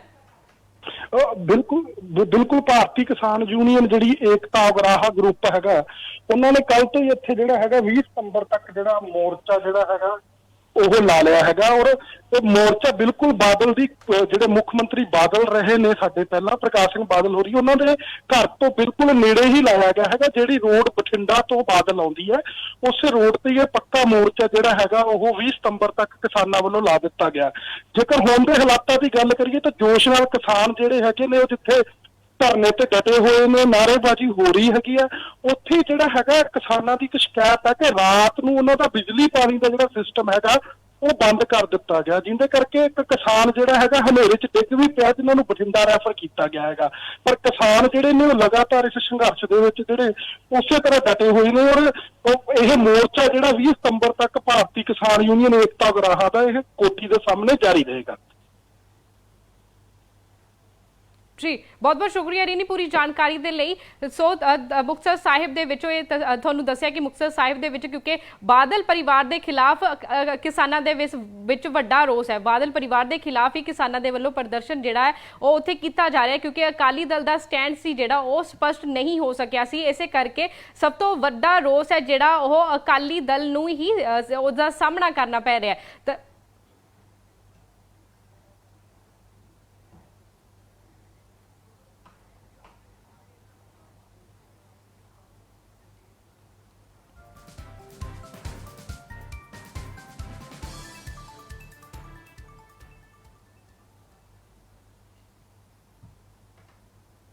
ਤਾਂ ਇਹ ਪ੍ਰਦਰਸ਼ਨ ਦੀਆਂ ਤਸਵੀਰਾਂ ਤੁਹਾਨੂੰ ਵੱਖ-ਵੱਖ ਥਾਵਾਂ ਤੋਂ ਪੰਜਾਬ ਦੇ ਉੱਤੋਂ ਦਿਖਾਈਆਂ। ਹੁਣ ਤੁਹਾਨੂੰ ਇਸ ਬਾਬਤ ਜਾਣਕਾਰੀ ਦੇਵਾਂਗੇ ਕਿ ਆਖਿਰ ਇਹ ਪ੍ਰਦਰਸ਼ਨ ਕਿਉਂ ਕੀਤੇ ਜਾ ਰਹੇ ਨੇ, ਕਿਉਂ ਕਿਸਾਨ ਨੇ ਜਿਹੜੇ ਉਹ ਸੜਕਾਂ ਦੇ ਉੱਤੇ ਉਤਰੇ ਹੋਏ ਹਨ। ਨਿਊਜ਼ ਰੂਮ ਤੋਂ ਇਸ ਸਮੇਂ ਮੇਰੇ ਨਾਲ ਮੇਰੇ ਸਹਿਯੋਗੀ ਸੰਦੀਪ ਲਾਦੂਕਾ ਮੇਰੇ ਨਾਲ ਜੁੜੇ ਹੋਏ ਨੇ। ਸੰਦੀਪ ਤੋਂ ਜਾਣਨ ਦੀ ਕੋਸ਼ਿਸ਼ ਕਰਦੇ ਆ ਕਿ ਆਖਿਰ ਕਿਉਂ ਕਿਸਾਨਾਂ ਦੇ ਵੱਲੋਂ ਪ੍ਰਦਰਸ਼ਨ ਕੀਤਾ ਜਾ ਰਿਹਾ ਹੈ, ਕੇਂਦਰ ਸਰਕਾਰ ਦਾ ਕੀ ਤਰਕ ਹੈ, ਅਕਾਲੀ ਦਲ ਦਾ ਕੀ ਸਟੈਂਡ ਹੈ, ਇਸ ਤੋਂ ਇਲਾਵਾ ਪੰਜਾਬ ਸਰਕਾਰ ਕੀ ਕਹਿ ਰਹੀ ਹੈ ਇਹਨਾਂ ਖੇਤੀ ਆਰਡੀਨੈਂਸਾਂ ਨੂੰ ਲੈ ਕੇ, ਜਾਂ ਸੰਸਦ ਦੇ ਵਿੱਚ ਹੁਣ ਅੱਗੇ ਕੀ ਕਾਰਵਾਈ ਕੀਤੀ ਜਾਵੇਗੀ ਜਾਂ ਕਿਵੇਂ ਬਿੱਲ ਪੇਸ਼ ਹੋਣਗੇ, ਕਿਸ ਤਰ੍ਹਾਂ ਇਸ ਦੇ ਉੱਤੇ ਸਹਿਮਤੀ ਬਣੇਗੀ, ਇਸ ਦੇ ਬਾਰੇ ਪੂਰੀ ਜਾਣਕਾਰੀ ਲੈਣੇ ਆ ਸੰਦੀਪ ਲਾਦੂਕਾ ਤੋਂ। ਸੰਦੀਪ, ਪਹਿਲਾਂ ਤੁਹਾਡੇ ਤੋਂ ਇਹੀ ਜਾਣਨਾ ਚਾਹਾਂਗੇ ਕਿ ਆਖਿਰ ਖੇਤੀ ਆਰਡੀਨੈਂਸਾਂ ਦਾ ਜਾਂ ਖੇਤੀ ਬਿੱਲ ਜੋ ਹੁਣ ਸੰਸਦ 'ਚ ਪੇਸ਼ ਕੀਤੇ ਗਏ ਨੇ ਉਹਨਾਂ ਦਾ ਵਿਰੋਧ ਕਿਸਾਨਾਂ ਦੇ ਵੱਲੋਂ ਕਿਉਂ ਕੀਤਾ ਜਾ ਰਿਹਾ? ਜੀ ਨਵਜੋਤ, ਜਾਣਕਾਰੀ ਦੇਣਾ ਚਾਹੁੰਦੇ ਹਾਂ ਕਿ 3 ਖੇਤੀਬਾੜੀ ਆਰਡੀਨੈਂਸ ਜਿਹੜੇ ਕਿ 3 ਜੂਨ ਨੂੰ ਪੇਸ਼ ਕੀਤੇ ਜਾਂਦੇ ਆ ਕੇਂਦਰੀ ਕੈਬਨਿਟ ਦੇ ਵੱਲੋਂ ਤੇ 5 ਜੂਨ ਨੂੰ ਰਾਸ਼ਟਰਪਤੀ ਵੱਲੋਂ ਮਨਜ਼ੂਰੀ ਵੀ ਮਿਲ ਜਾਂਦੀ ਹੈ ਇਹਨਾਂ ਬਿੱਲਾਂ ਨੂੰ। ਇਸ ਤੋਂ ਬਾਅਦ ਜੁਲਾਈ ਦੇ ਵਿੱਚ ਨੋਟੀਫਿਕੇਸ਼ਨ ਹੋ ਜਾਂਦੀ ਹੈ। ਨੋਟੀਫਿਕੇਸ਼ਨ ਦਾ ਮਤਲਬ ਇਹ ਹੁੰਦਾ ਹੈ ਕਿ ਅਗਲੇ ਸੈਸ਼ਨ ਤੋਂ 6 ਮਹੀਨੇ ਪਹਿਲਾਂ ਉਹ ਬਿੱਲ ਹੂ-ਬਹੂ ਜਿਸ ਤਰ੍ਹਾਂ ਪੇਸ਼ ਕੀਤੇ ਜਾਂਦੇ ਆ ਲਾਗੂ ਕੀਤੇ ਜਾ ਸਕਦੇ ਆ।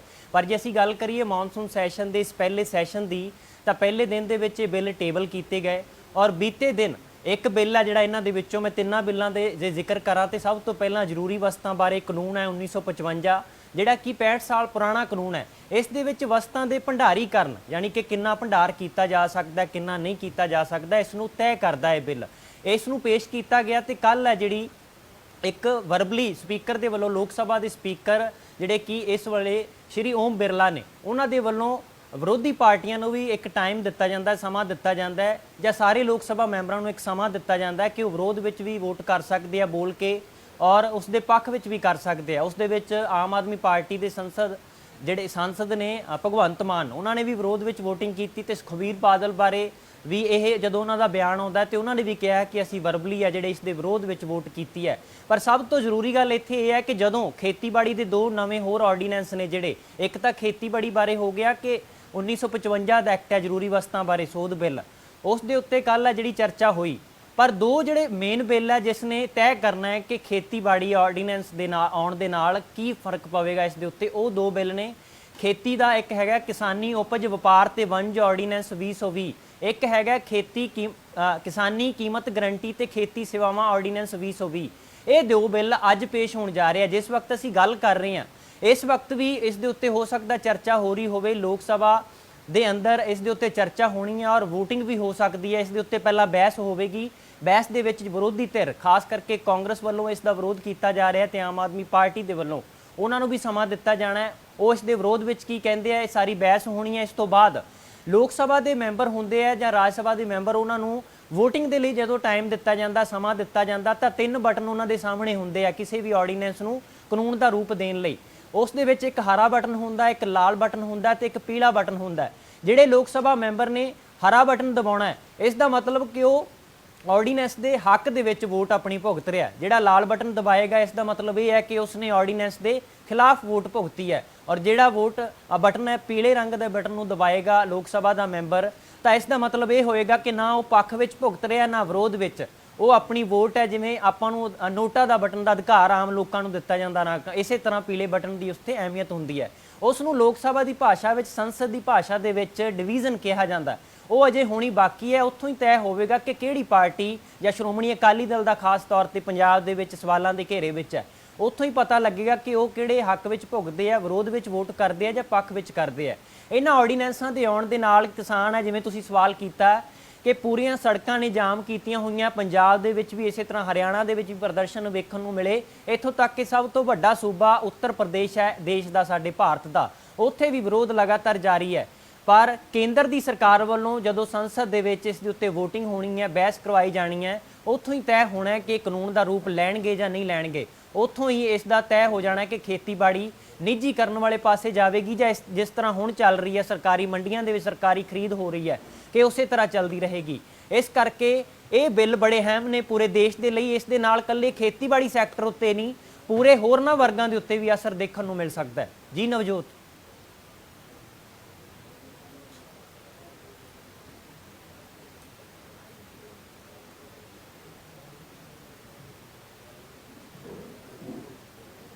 VOTING ਕੀਤੀ ਹੈ ਜਿਸ ਦੇ ਵਿੱਚ ਭਗਵੰਤ ਮਾਨ ਸ਼ਾਮਿਲ ਨਹੀਂ ਹੋਏ, ਪਰ ਇਸ ਤੋਂ ਬਾਅਦ ਭਗਵੰਤ ਮਾਨ ਦੇ ਵੱਲੋਂ ਇਹ ਸਾਫ਼ ਕੀਤਾ ਜਾਂਦਾ ਹੈ ਕਿ VOTING ਹੋਈ ਹੀ ਨਹੀਂ। ਆਖਿਰ ਇਹ ਪ੍ਰਕਿਰਿਆ ਕੀ ਸੀ? ਜਦੋਂ ਇੱਕ ਪਾਸੇ ਭਗਵੰਤ ਮਾਨ ਕਹਿ ਰਹੇ ਨੇ ਕਿ ਮੈਂ ਕਿਸੇ ਤਰ੍ਹਾਂ ਦੀ VOTING ਸੰਸਦ ਦੇ ਵਿੱਚ ਨਹੀਂ ਹੋਈ, ਤੇ ਦੂਜੇ ਪਾਸੇ ਅਕਾਲੀ ਦਲ ਦੇ ਪ੍ਰਧਾਨ ਸੁਖਬੀਰ ਬਾਦਲ ਇਹ ਸਾਫ਼ ਕਰਦੇ ਨੇ ਕਿ ਮੈਂ ਇਕੱਲੇ ਨੇ ਇਹਨਾਂ ਖੇਤੀ ਬਿੱਲ ਜੋ ਕੱਲ ਪਾਸ ਕੀਤਾ ਗਿਆ ਉਸ ਦੇ ਖਿਲਾਫ VOTING ਕੀਤੀ। ਇਹ ਮਾਜਰਾ ਨਵਜੋਤ ਜੇ ਸਮਝਣਾ ਹੋਵੇ ਤਾਂ ਇੰਨਾ ਹੀ ਹੈ ਕਿ ਜ਼ਰੂਰੀ ਵਸਤਾਂ ਬਾਰੇ ਜਿਹੜਾ ਕਾਨੂੰਨ ਹੈ 1955 ਬੀਤੇ ਦਿਨੀ ਸਿਰਫ ਇੱਕ ਉਹ ਪੇਸ਼ ਹੋਇਆ। ਅੱਜ ਬਾਕੀ ਦੇ ਦੋ ਜਿਹੜੇ ਬਿੱਲ ਨੇ, ਜਿਵੇਂ ਮੈਂ ਗੱਲ ਕੀਤੀ ਹੈ ਕਿਸਾਨੀ ਉਪਜ ਵਪਾਰ ਉਪਜ ਵਾਲਾ ਜਿਹੜਾ ਬਿੱਲ ਹੈ ਉਹ ਪਾਸ ਹੋਣਾ ਹੈ, ਤੇ ਇੱਕ ਖੇਤੀ ਕੀਮਤ ਗਰੰਟੀ ਤੇ ਖੇਤੀ ਸੇਵਾਵਾਂ ਆਰਡੀਨੈਂਸ 2020 ਇਹ ਜਿਹੜੇ ਅੱਜ ਪੇਸ਼ ਹੋਣੇ ਆ। ਤੇ ਜਿਹੜੇ ਸੁਖਬੀਰ ਬਾਦਲ ਦਾਅਵਾ ਕਰ ਰਹੇ ਆ ਕਿ ਮੈਂ ਵਿਰੋਧ ਦੇ ਵਿੱਚ ਵੋਟ ਭੁਗਤੀ ਹੈ, ਧੁਨੀ ਮਤ ਦੀ ਇੱਕ ਪ੍ਰਕਿਰਿਆ ਹੁੰਦੀ ਹੈ ਸੰਸਦ ਦੇ ਅੰਦਰ। ਸਪੀਕਰ ਸਾਰਿਆਂ ਨੂੰ ਸਮਾਂ ਦਿੰਦਾ ਹੈ, ਚਾਹੇ ਉਹ ਵਿਰੋਧੀ ਧਿਰ ਦਾ ਨੁਮਾਇੰਦਾ ਹੈ ਤੇ ਚਾਹੇ ਉਹ ਸੱਤਾ ਧਿਰ ਦਾ ਨੁਮਾਇੰਦਾ ਹੈ। ਉਹਨਾਂ ਨੂੰ ਇੱਕ ਧੁਨੀ ਮਤ ਦੀ ਆਪਸ਼ਨ ਦਿੱਤੀ ਜਾਂਦੀ ਹੈ, ਉਸ ਦੇ ਵਿੱਚ ਤੁਸੀਂ ਬੋਲ ਕੇ ਆਪਣਾ ਜਿਹੜਾ ਪੱਖ ਜਾਂ ਵਿਰੋਧ ਦੇ ਵਿੱਚ ਵੋਟ ਪਾਉਣੀ ਹੁੰਦੀ ਹੈ। ਪਰ ਇੱਕ ਹੁੰਦੀ ਹੈ ਡਿਵੀਜ਼ਨ, ਜਿਸ ਦੇ ਵਿੱਚ ਤੁਹਾਡੇ ਸਾਹਮਣੇ 3 ਬਟਨ ਹੋਣਗੇ, ਇੱਕ ਲਾਲ ਬਟਨ, ਇੱਕ ਹਰਾ ਬਟਨ ਤੇ ਇੱਕ ਪੀਲਾ ਬਟਨ। ਉਸ ਤੋਂ ਤੁਸੀਂ ਤੈਅ ਕਰਨਾ ਹੈ ਕਿ ਕਿਹੜੇ ਬਟਨ ਨੂੰ ਦਬਾ ਕੇ ਤੁਸੀਂ ਆਰਡੀਨੈਂਸ ਦੇ ਹੱਕ ਵਿੱਚ ਵੋਟ ਭੁਗਤ ਰਹੇ ਹੋ ਜਾਂ ਵਿਰੋਧ ਦੇ ਵਿੱਚ ਭੁਗਤ ਰਹੇ ਹੋ। ਇਸੇ ਕਾਰਨ ਨੂੰ ਲੈ ਕੇ ਜਿਵੇਂ ਸੁਖਬੀਰ ਬਾਦਲ ਕਹਿ ਰਿਹਾ ਕਿ ਭਗਵੰਤ ਮਾਨ ਤਾਂ ਉੱਥੋਂ ਵਾਕਆਊਟ ਹੀ ਕਰਕੇ ਚਲੇ ਗਏ। ਇਹ ਧੁਨੀ ਮਤ ਦੇ ਵਿੱਚ ਕੋਈ ਪੱਕੀ ਵੋਟ ਨਹੀਂ ਹੁੰਦੀ, ਇਹ ਇੱਕ ਪ੍ਰਕਿਰਿਆ ਹੈ ਸੰਸਦ ਦੀ। ਇਸ ਦੀ ਇਹ ਨਹੀਂ ਕਿ ਅਹਿਮੀਅਤ ਨਹੀਂ ਹੈ, ਇਸ ਤੋਂ ਵੀ ਪਤਾ ਲੱਗਦਾ ਹੈ ਕਿਹੜੇ ਲੋਕ ਸਭਾ ਦੇ ਜਿਹੜੇ ਸੰਸਦ ਨੇ ਉਹ ਕਿਹੜੇ ਹੱਕ ਵਿੱਚ ਭੁਗਤ ਰਹੇ ਹੈ। ਜਿਹੜਾ ਬਿੱਲ ਪੇਸ਼ ਕੀਤਾ ਜਾ ਰਿਹਾ ਉਸ ਨੂੰ ਉਹ ਕਾਨੂੰਨ ਦਾ ਰੂਪ ਦੇਣਾ ਚਾਹੁੰਦੇ ਹੈ ਕਿ ਨਹੀਂ, ਇਸ ਦੀ ਇੱਕ ਅਹਿਮੀਅਤ ਹੈ। ਪਰ ਸਭ ਤੋਂ ਵੱਡੀ ਗੱਲ ਉਦੋਂ ਹੈ ਜਦੋਂ VOTING ਹੋਣੀ ਹੈ, ਡਿਵੀਜ਼ਨ ਹੋਣੀ ਹੈ ਸੰਸਦ ਦੇ ਅੰਦਰ। ਉਦੋਂ VOTING ਤੋਂ ਹੀ ਪਤਾ ਲੱਗਣਾ ਹੈ ਕਿ ਕਿੰਨੀਆਂ ਵੋਟਾਂ ਆਰਡੀਨੈਂਸ ਦੇ ਹੱਕ ਵਿੱਚ ਪੈਂਦੀਆਂ। ਜੇ ਬਹੁਮਤ ਮਿਲਦਾ ਹੈ ਤੇ ਕਾਨੂੰਨ ਬਣ ਜਾਣਾ। ਤੇ ਜਿਹੜੀ ਰਹੀ ਗੱਲ ਭਗਵੰਤ ਮਾਨ ਦੀ, ਜਦੋਂ ਹੁਣੇ ਹੀ ਸਾਡੇ ਜਗਬਾਣੀ ਦੇ ਉੱਤੇ ਉਹਨਾਂ ਨੇ ਬਿਆਨ ਦਿੱਤਾ ਹੈ ਕਿ ਸੁਖਬੀਰ ਬਾਦਲ ਜਿਹੜੀ ਗੱਲ ਕਹਿ ਰਹੇ ਆ ਉਹ ਗੱਲ ਬਿਲਕੁਲ ਗਲਤ ਹੈ। ਮੈਂ ਉਸ ਦੇ ਵਿੱਚ ਹਿੱਸਾ ਲਿਆ ਸੀ ਤੇ ਵਰਬਲੀ ਧੁਨੀ ਮਤ ਦੇ ਵਿੱਚ ਖੇਤੀਬਾੜੀ ਆਰਡੀਨੈਂਸਾਂ ਦੇ ਖਿਲਾਫ ਵੋਟ ਭੁਗਤੀ ਹੈ। ਪਰ ਹੁਣ ਜਦੋਂ ਡਿਵੀਜ਼ਨ ਹੋਣੀ ਹੈ, ਜਦੋਂ VOTING ਹੋਣੀ ਹੈ ਪੱਕੇ ਤੌਰ ਤੇ, ਫੈਸਲਾ ਨਵਜੋਤ ਉਦੋਂ ਹੀ ਹੋਣਾ ਹੈ ਕਿ ਇਹ ਬਿੱਲ ਕਾਨੂੰਨ ਦਾ ਰੂਪ ਲੈ ਸਕਦੇ ਆ ਜਾਂ ਨਹੀਂ ਲੈ ਸਕਦੇ। ਜੀ ਸੰਦੀਪ, ਇਸ ਤੋਂ ਇਲਾਵਾ ਕਿਉਂਕਿ ਅਕਾਲੀ ਦਲ ਦਾ ਸਟੈਂਡ ਹਜੇ ਵੀ ਸਪਸ਼ਟ ਨਹੀਂ ਹੋ ਸਕਦਾ, ਇਹ ਹਜੇ ਵੀ ਕਿਆਸ ਰਾਈਆਂ ਲਗਾਈਆਂ ਜਾ ਸਕਦੀਆਂ ਨੇ। ਤੇ ਦੂਜੇ ਪਾਸੇ ਮੁੱਖ ਮੰਤਰੀ ਕੈਪਟਨ ਅਮਰਿੰਦਰ ਸਿੰਘ ਨੂੰ ਵੀ ਘੇਰਿਆ ਗਿਆ ਸੀ ਕੇਂਦਰੀ ਮੰਤਰੀ ਰਾਓ ਸਾਹਿਬ ਦੇ ਵੱਲੋਂ। ਉਹਨਾਂ ਨੇ ਕਿਹਾ ਸੀ ਕਿ ਜਦੋਂ ਇਹਨਾਂ ਆਰਡੀਨੈਂਸਾਂ ਨੂੰ ਆਪਾਂ ਪੇਸ਼ ਕਰਨਾ ਸੀ ਜਾਂ ਇਹਨਾਂ ਦੇ ਉੱਤੇ ਵਿਚਾਰ ਕਰਨਾ ਸੀ ਤਾਂ ਉਦੋਂ ਪੰਜਾਬ ਦੇ ਮੁੱਖ ਮੰਤਰੀ ਕੈਪਟਨ ਅਮਰਿੰਦਰ ਸਿੰਘ ਵਿੱਚ ਸਨ। ਹਾਲਾਂਕਿ ਕੈਪਟਨ ਅਮਰਿੰਦਰ ਸਿੰਘ ਦੇ ਵੱਲੋਂ ਇਹ ਸਾਫ਼ ਕਰ ਦਿੱਤਾ ਗਿਆ ਕਿ ਮੈਂ ਹਮੇਸ਼ਾ ਤੋਂ ਇਹਨਾਂ ਆਰਡੀਨੈਂਸਾਂ ਦੇ ਖਿਲਾਫ ਰਿਹਾ। ਤਾਂ ਇਸ ਦੇ ਬਾਵਜੂਦ ਵੀ ਅਸੀਂ ਚਾਹਾਂਗੇ ਕਿ ਤੁਸੀਂ ਸਾਡੇ ਦਰਸ਼ਕਾਂ ਨੂੰ ਜਾਣਕਾਰੀ ਦਿਓ ਕਿ ਆਖਿਰ ਪੰਜਾਬ ਦੇ ਮੁੱਖ ਮੰਤਰੀ ਕੈਪਟਨ ਅਮਰਿੰਦਰ ਸਿੰਘ ਤੇ ਇਹ ਇਲਜ਼ਾਮ ਕਿਉਂ ਲਗਾਏ ਗਏ ਸੀ ਕੇਂਦਰੀ ਮੰਤਰੀ ਰਾਓ ਸਾਹਿਬ ਦੇ ਵੱਲੋਂ। ਜਿਹੜੀ ਤੁਸੀਂ ਕੇਂਦਰੀ ਰਾਜ ਮੰਤਰੀ ਦੀ ਗੱਲ ਕਰ ਰਹੇ ਹੋ ਸਾਹਿਬ ਰਾਓ ਦੀ, ਉਹਨਾਂ ਨੇ ਜਦੋਂ ਬਿਆਨ ਦਿੱਤਾ ਸੰਸਦ ਦੇ ਸੈਸ਼ਨ ਦੇ ਪਹਿਲੇ ਦਿਨ ਕਿ 6 ਮੁੱਖ ਮੰਤਰੀਆਂ ਦੀ ਮੀਟਿੰਗ ਹੁੰਦੀ ਹੈ ਜਿਸ ਦੇ ਵਿੱਚ ਪੰਜਾਬ ਦੇ ਮੁੱਖ ਮੰਤਰੀ ਕੈਪਟਨ ਅਮਰਿੰਦਰ ਸਿੰਘ ਵੀ ਹਿੱਸੇਦਾਰ ਸੀ, ਉਦੋਂ ਉਹਨਾਂ ਨੇ ਵਿਰੋਧ ਕਿਉਂ ਨਹੀਂ ਕੀਤਾ। ਤੇ ਇਸ ਦੇ ਉੱਤੇ ਕੈਪਟਨ ਅਮਰਿੰਦਰ ਸਿੰਘ ਨੇ ਸੋਸ਼ਲ ਮੀਡੀਆ ਦੇ ਉੱਤੇ ਬੀਤੇ ਦਿਨੀ ਜਵਾਬ ਦਿੱਤਾ ਹੈ ਕਿ ਇਸ ਤਰ੍ਹਾਂ ਦੀ ਕੋਈ ਵੀ ਗੱਲ ਨਹੀਂ ਹੈ। ਪਹਿਲੀ ਗੱਲ ਤਾਂ ਇਹ ਹੈ, ਉਹਨਾਂ ਨੇ ਦਾਅਵਾ ਕੀਤਾ ਕਿ ਕਮੇਟੀ ਦੇ ਵਿੱਚ ਸਾਨੂੰ ਅਖੀਰ ਦੇ ਵਿੱਚ ਸ਼ਾਮਲ ਕੀਤਾ ਗਿਆ, ਔਰ ਦੂਜੇ ਪਾਸੇ ਉਹ ਲਗਾਤਾਰ ਇਸ ਗੱਲ ਦਾ ਦਾਅਵਾ ਕਰ ਰਹੇ ਆ ਕਿ ਅਸੀਂ ਜੇ ਹੱਕ ਦੇ ਵਿੱਚ ਹੁੰਦੇ ਤਾਂ ਵਿਧਾਨ ਸਭਾ ਦਾ ਜਿਹੜਾ 1 ਰੋਜ਼ਾ ਦਾ ਸੈਸ਼ਨ ਸੀ ਉਸ ਦੇ ਵਿੱਚ ਅਸੀਂ ਮਤਾ ਖਿਲਾਫ ਕਿਉਂ ਫਿਰ ਪਾਇਆ। ਉਹਨਾਂ ਨੇ ਮਤਾ ਵੀ ਇੱਥੇ ਦੱਸਣਾ ਬਣਦਾ ਹੈ ਕਿ ਜਿਹੜਾ 1 ਰੋਜ਼ਾ ਵਿਧਾਨ ਸਭਾ ਦਾ ਸੈਸ਼ਨ ਹੋਇਆ ਉਸ ਦੇ ਵਿੱਚ ਮਤਾ ਵੀ ਵਿਰੋਧ ਦੇ ਵਿੱਚ ਪੰਜਾਬ ਸਰਕਾਰ ਦੇ ਵੱਲੋਂ ਕੈਪਟਨ ਅਮਰਿੰਦਰ ਸਿੰਘ ਦੀ ਅਗਵਾਈ ਦੇ ਵਿੱਚ ਪਾਇਆ ਗਿਆ। ਔਰ ਰਹੀ ਗੱਲ ਸ਼੍ਰੋਮਣੀ ਅਕਾਲੀ ਦਲ ਦੀ, ਉਹਨਾਂ ਦੇ ਸਟੈਂਡ ਦੇ ਉੱਤੇ ਸਵਾਲ ਇਸ ਕਰਕੇ ਖੜੇ ਹੋ ਰਿਹਾ ਕਿਉਂਕਿ ਲੋਕ ਸਭਾ ਦੇ ਸ਼੍ਰੋਮਣੀ ਅਕਾਲੀ ਦਲ ਦੇ 2 ਹੀ ਮੈਂਬਰ ਹੈ ਜਿਹੜੇ ਕਿ ਭਾਜਪਾ ਦੀ ਭਾਈਵਾਲ ਪਾਰਟੀ ਹੈ ਤੇ ਉਹ ਬਾਦਲ ਪਰਿਵਾਰ ਦੇ 2ਵੇਂ ਮੈਂਬਰ ਹੈ। ਇੱਕ ਸੁਖਬੀਰ ਸਿੰਘ ਬਾਦਲ ਖੁਦ, ਇੱਕ ਉਹਨਾਂ ਦੀ ਪਤਨੀ ਸ਼੍ਰੀਮਤੀ ਹਰਸਿਮਰਤ ਕੌਰ ਬਾਦਲ। ਜਿਹੜੇ ਕਿ ਲੋਕ ਸਭਾ ਦੇ ਮੈਂਬਰ ਨੇ, ਇੱਕ ਬਠਿੰਡਾ ਲੋਕ ਸਭਾ ਹਲਕਾ ਤੋਂ, ਇੱਕ ਫਿਰੋਜ਼ਪੁਰ ਹਲਕਾ ਲੋਕ ਸਭਾ ਹਲਕੇ ਤੋਂ, ਉਹਨਾਂ ਦੋਨਾਂ ਦੀ ਵੋਟ ਹੁਣ ਮਾਇਨੇ ਰੱਖਦੀ ਹੈ ਕਿ ਕਿਹੜੇ ਹੱਕ ਵਿੱਚ ਜਾਣੀ ਹੈ। ਕਿਉਂਕਿ ਬਿਆਨਬਾਜ਼ੀ ਦੇ ਵਿੱਚ ਮੈਂ ਜੋ ਮਰਜ਼ੀ ਕਹੀ ਜਾਵਾਂ, ਆਖਿਰਕਾਰ ਸੰਸਦ ਦੇ ਵਿੱਚ ਮੈਂ ਕਿਹੜੇ ਹੱਕ ਵਿੱਚ ਭੁਗਤ ਰਿਹਾ, ਸਵਾਲ ਇਹ ਪੈਦਾ ਹੁੰਦਾ ਹੈ। ਸ਼੍ਰੋਮਣੀ ਅਕਾਲੀ ਦਲ ਦੇ ਸਟੈਂਡ ਦੇ ਉੱਤੇ ਸਵਾਲ ਇਸ ਕਰਕੇ ਖੜੇ ਹੋ ਰਿਹਾ। ਇਸ ਤੋਂ ਪਹਿਲਾਂ ਕੋਰ ਕਮੇਟੀ ਦੇ ਵਿੱਚ ਜਦੋਂ ਉਹਨਾਂ ਦੇ ਸੀਨੀਅਰ ਆਗੂ ਜਿਹੜੇ ਜਗਮੀਤ ਸਿੰਘ ਬਰਾੜ ਨੇ ਜਾਣਕਾਰੀ ਦਿੱਤੀ, ਉਹਨਾਂ ਨੇ ਸਾਫ਼ ਤੌਰ ਤੇ ਕਹਿਤਾ ਕਿ ਅਸੀਂ ਤਾਂ ਰਿਜੈਕਟ ਕਰਦੇ ਹਾਂ ਜੀ, ਕਿਉਂਕਿ ਲੋਕਾਂ ਦੇ ਖਦਸ਼ੇ ਦੂਰ ਨਹੀਂ ਹੋਏ। ਸਵਾਲ ਤਾਂ ਇਹ ਹੈ ਨਵਜੋਤ ਕਿ ਸ਼੍ਰੋਮਣੀ ਅਕਾਲੀ ਦਲ ਨੇ ਖਦਸ਼ੇ ਆਪ ਕਿਉਂ ਨਹੀਂ ਦੂਰ ਕੀਤੇ। ਉਹ ਇਹ ਨਹੀਂ ਦੱਸਣਾ ਚਾਹੁੰਦੇ ਕਿ ਅਸੀਂ ਹੱਕ ਵਿੱਚ ਖੜੇ ਹਾਂ ਜਾਂ ਵਿਰੋਧ ਵਿੱਚ ਖੜੇ ਹਾਂ। ਗੋਲਮਾਲ ਜਿਹੜੀਆਂ ਗੱਲਾਂ ਕਰ ਰਹੇ ਆ, ਜਿਸ ਦੇ ਨਾਲ ਲੋਕਾਂ ਦੇ ਵਿੱਚ ਵੀ ਭੰਬਲ ਭੂਸਾ ਹੈ ਕਿ ਆਖਰਕਾਰ ਜਿਹੜੇ ਸ਼੍ਰੋਮਣੀ ਅਕਾਲੀ ਦਲ ਦੇ ਸਮਰਥਕ ਨੇ, ਜਾਂ ਇਹ ਕਹਿ ਲਈਏ ਪੇਂਡੂ ਖੇਤਰ ਤੋਂ ਉਹਨਾਂ ਦੇ ਸਮਰਥਕ ਨੇ ਜਾਂ ਵੋਟ ਪਾਉਂਦੇ ਆ ਉਹਨਾਂ ਦੇ ਹੱਕ ਵਿੱਚ, ਕਿਤੇ ਨਾ ਕਿਤੇ ਉਹ ਪਿੰਡ ਪੱਧਰ ਦੇ ਆਪਸੀ ਬਹਿਸਬਾਜ਼ੀ ਵਿੱਚ ਪੈ ਜਾਂਦੇ ਆ ਕਿ ਸ਼੍ਰੋਮਣੀ ਅਕਾਲੀ ਦਲ ਤਾਂ ਵਿਰੋਧ ਵਿੱਚ ਖੜੀ ਹੈ। ਪਰ ਵਿਰੋਧ ਉਦੋਂ ਨਜ਼ਰ ਆਉਣਾ ਹੈ ਜਦੋਂ ਸੰਸਦ ਦੇ ਵਿੱਚ VOTING ਹੋਣੀ ਹੈ ਬਿੱਲਾਂ ਦੇ ਉੱਤੇ, ਕਿ ਸ਼੍ਰੋਮਣੀ ਅਕਾਲੀ ਦਲ ਦੀਆਂ ਜਿਹੜੀਆਂ 2 ਵੋਟਾਂ ਨੇ ਉਹ ਪੱਖ ਵਿੱਚ ਜਾਂਦੀਆਂ ਆਰਡੀਨੈਂਸ ਦੇ ਜਾਂ ਖਿਲਾਫ ਜਾਂਦੀਆਂ। ਜੇ ਖਿਲਾਫ ਜਾਂਦੀਆਂ ਫਿਰ ਸਵਾਲ ਫਿਰ ਵੀ ਖੜਾ ਹੁੰਦਾ ਉਹਨਾਂ ਦੀ ਕਾਰਵਾਈ ਤੇ ਕਿ ਹੁਣ ਤੱਕ ਉਹਨਾਂ ਨੂੰ ਫਿਰ ਸਮਝ ਕਿਉਂ ਨਹੀਂ ਆ ਰਹੀ ਸੀ ਜਦੋਂ ਉਹ ਬਿਆਨ ਦੇ ਰਹੇ ਸੀ ਕਿ ਇਹ ਤਾਂ ਆਰਡੀਨੈਂਸ ਨੇ ਜਿਹੜੇ ਕਿਸਾਨਾਂ ਦੇ ਪੱਖ ਵਿੱਚ ਨੇ। ਸਭ ਤੋਂ ਵੱਡਾ ਮੈਂ ਇੱਥੇ ਜ਼ਿਕਰ ਕਰਨਾ ਚਾਹੁੰਦਾ ਨਵਜੋਤ ਕਿ MSP ਦਾ ਘੱਟੋ ਘੱਟ ਸਮਰਥਨ ਮੁੱਲ ਦਾ ਰੌਲਾ ਬਹੁਤ ਪਾਇਆ ਜਾ ਰਿਹਾ। ਇਹ ਇੱਥੋਂ ਤੱਕ ਕਿ ਆਰਡੀਨੈਂਸ ਦੇ ਵਿੱਚ ਕਿਤੇ ਵੀ MSP ਦਾ ਜ਼ਿਕਰ ਤੱਕ ਨਹੀਂ ਹੈ।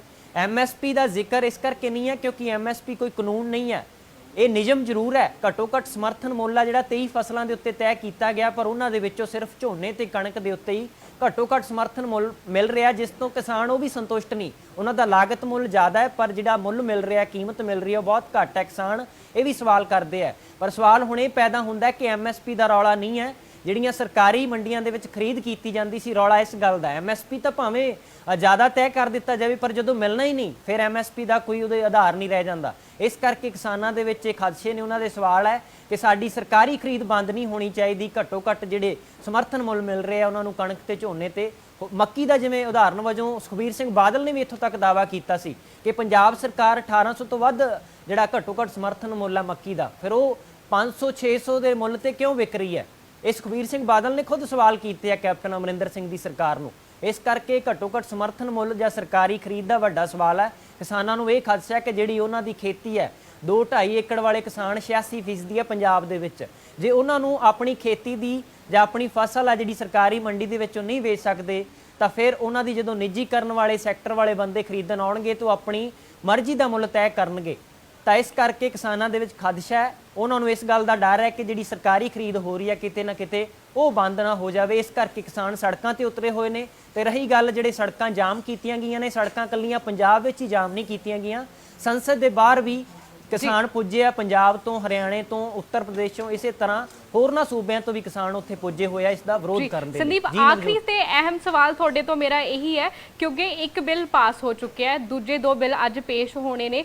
ਬਹੁਮਤ ਜਿਹੜੀ ਹੈ ਉਹ BJP ਦੀ ਆ, ਉਹਨਾਂ ਲੋਕਾਂ ਦੀ ਜਿਹੜੇ ਇਹਨਾਂ ਖੇਤੀ ਆਰਡੀਨੈਂਸਾਂ ਦੇ ਪੱਖ ਦੇ ਵਿੱਚ ਹਨ। ਤਾਂ ਜੇਕਰ ਇਹ ਬਿੱਲ ਪਾਸ ਹੋ ਜਾਂਦੇ ਨੇ, ਕਾਨੂੰਨ ਬਣ ਜਾਂਦੇ ਨੇ, ਤਾਂ ਕਿਸਾਨਾਂ ਦੇ ਕੋਲ ਕੀ ਵਿਕਲਪ ਬਚਦਾ ਹੈ?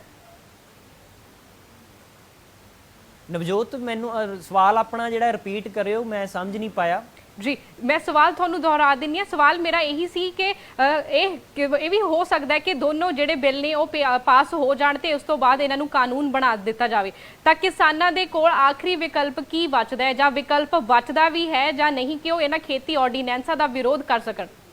ਬਿਲਕੁਲ ਨਵਜੋਤ, ਸਵਾਲ ਬਹੁਤ ਗੰਭੀਰ ਹੈ ਕਿਉਂਕਿ ਜਦੋਂ ਕਾਨੂੰਨ ਬਣ ਜਾਣਾ ਤਾਂ ਲਾਗੂ ਉਹੀ ਹੁੰਦਾ ਜੋ ਕਾਨੂੰਨ ਬਣ ਜਾਂਦਾ। ਫਿਰ ਕਿਸਾਨ ਭਾਵੇਂ ਸੜਕਾਂ ਤੇ ਉਤਰੇ ਹੋਣ ਤੇ ਚਾਹੇ ਕਿਸੇ ਹੋਰ ਤਰ੍ਹਾਂ ਪ੍ਰਦਰਸ਼ਨ ਕਰ ਰਹੇ ਹੋਣ, ਪਰ ਜਦੋਂ ਕਾਨੂੰਨ ਹੁੰਦਾ ਲਾਗੂ ਉਹੀ ਹੋਣਾ ਹੁੰਦਾ। ਪਰ ਕਿਸਾਨਾਂ ਨੂੰ ਜਦੋਂ ਇਹ ਸਵਾਲ ਕੀਤਾ ਜਾਂਦਾ ਤਾਂ ਇਹ ਕਹਿੰਦੇ ਆ ਕਿ ਭਾਵੇਂ ਕਾਨੂੰਨ ਬਣਾਉਂਦੇ ਹੀ ਹੈ ਸਰਕਾਰ ਸਾਡੇ ਵਿਰੋਧ ਦੇ ਬਾਵਜੂਦ, ਪਰ ਫਿਰ ਵੀ ਅਸੀਂ ਸੜਕਾਂ ਦੇ ਉੱਤੇ ਰਹਾਂਗੇ ਕਿਉਂਕਿ ਉਹ ਲਗਾਤਾਰ ਇਹੀ ਦਾਅਵਾ ਕਰ ਰਹੇ ਆ ਕਿ ਅਸੀਂ ਇਸੇ ਤਰ੍ਹਾਂ ਦਾ ਕਾਨੂੰਨ ਨਹੀਂ ਚਾਹੁੰਦੇ। ਕਿਸਾਨਾਂ ਕੋਲ ਹੋਰ ਕੋਈ ਰਾਹ ਨਹੀਂ ਬਚਦਾ ਸਿਵਾਏ ਇਹਨਾਂ ਕਾਨੂੰਨਾਂ ਨੂੰ, ਇਹਨਾਂ ਆਰਡੀਨੈਂਸਾਂ ਨੂੰ ਰੱਦ ਕਰਾਉਣ ਦੇ।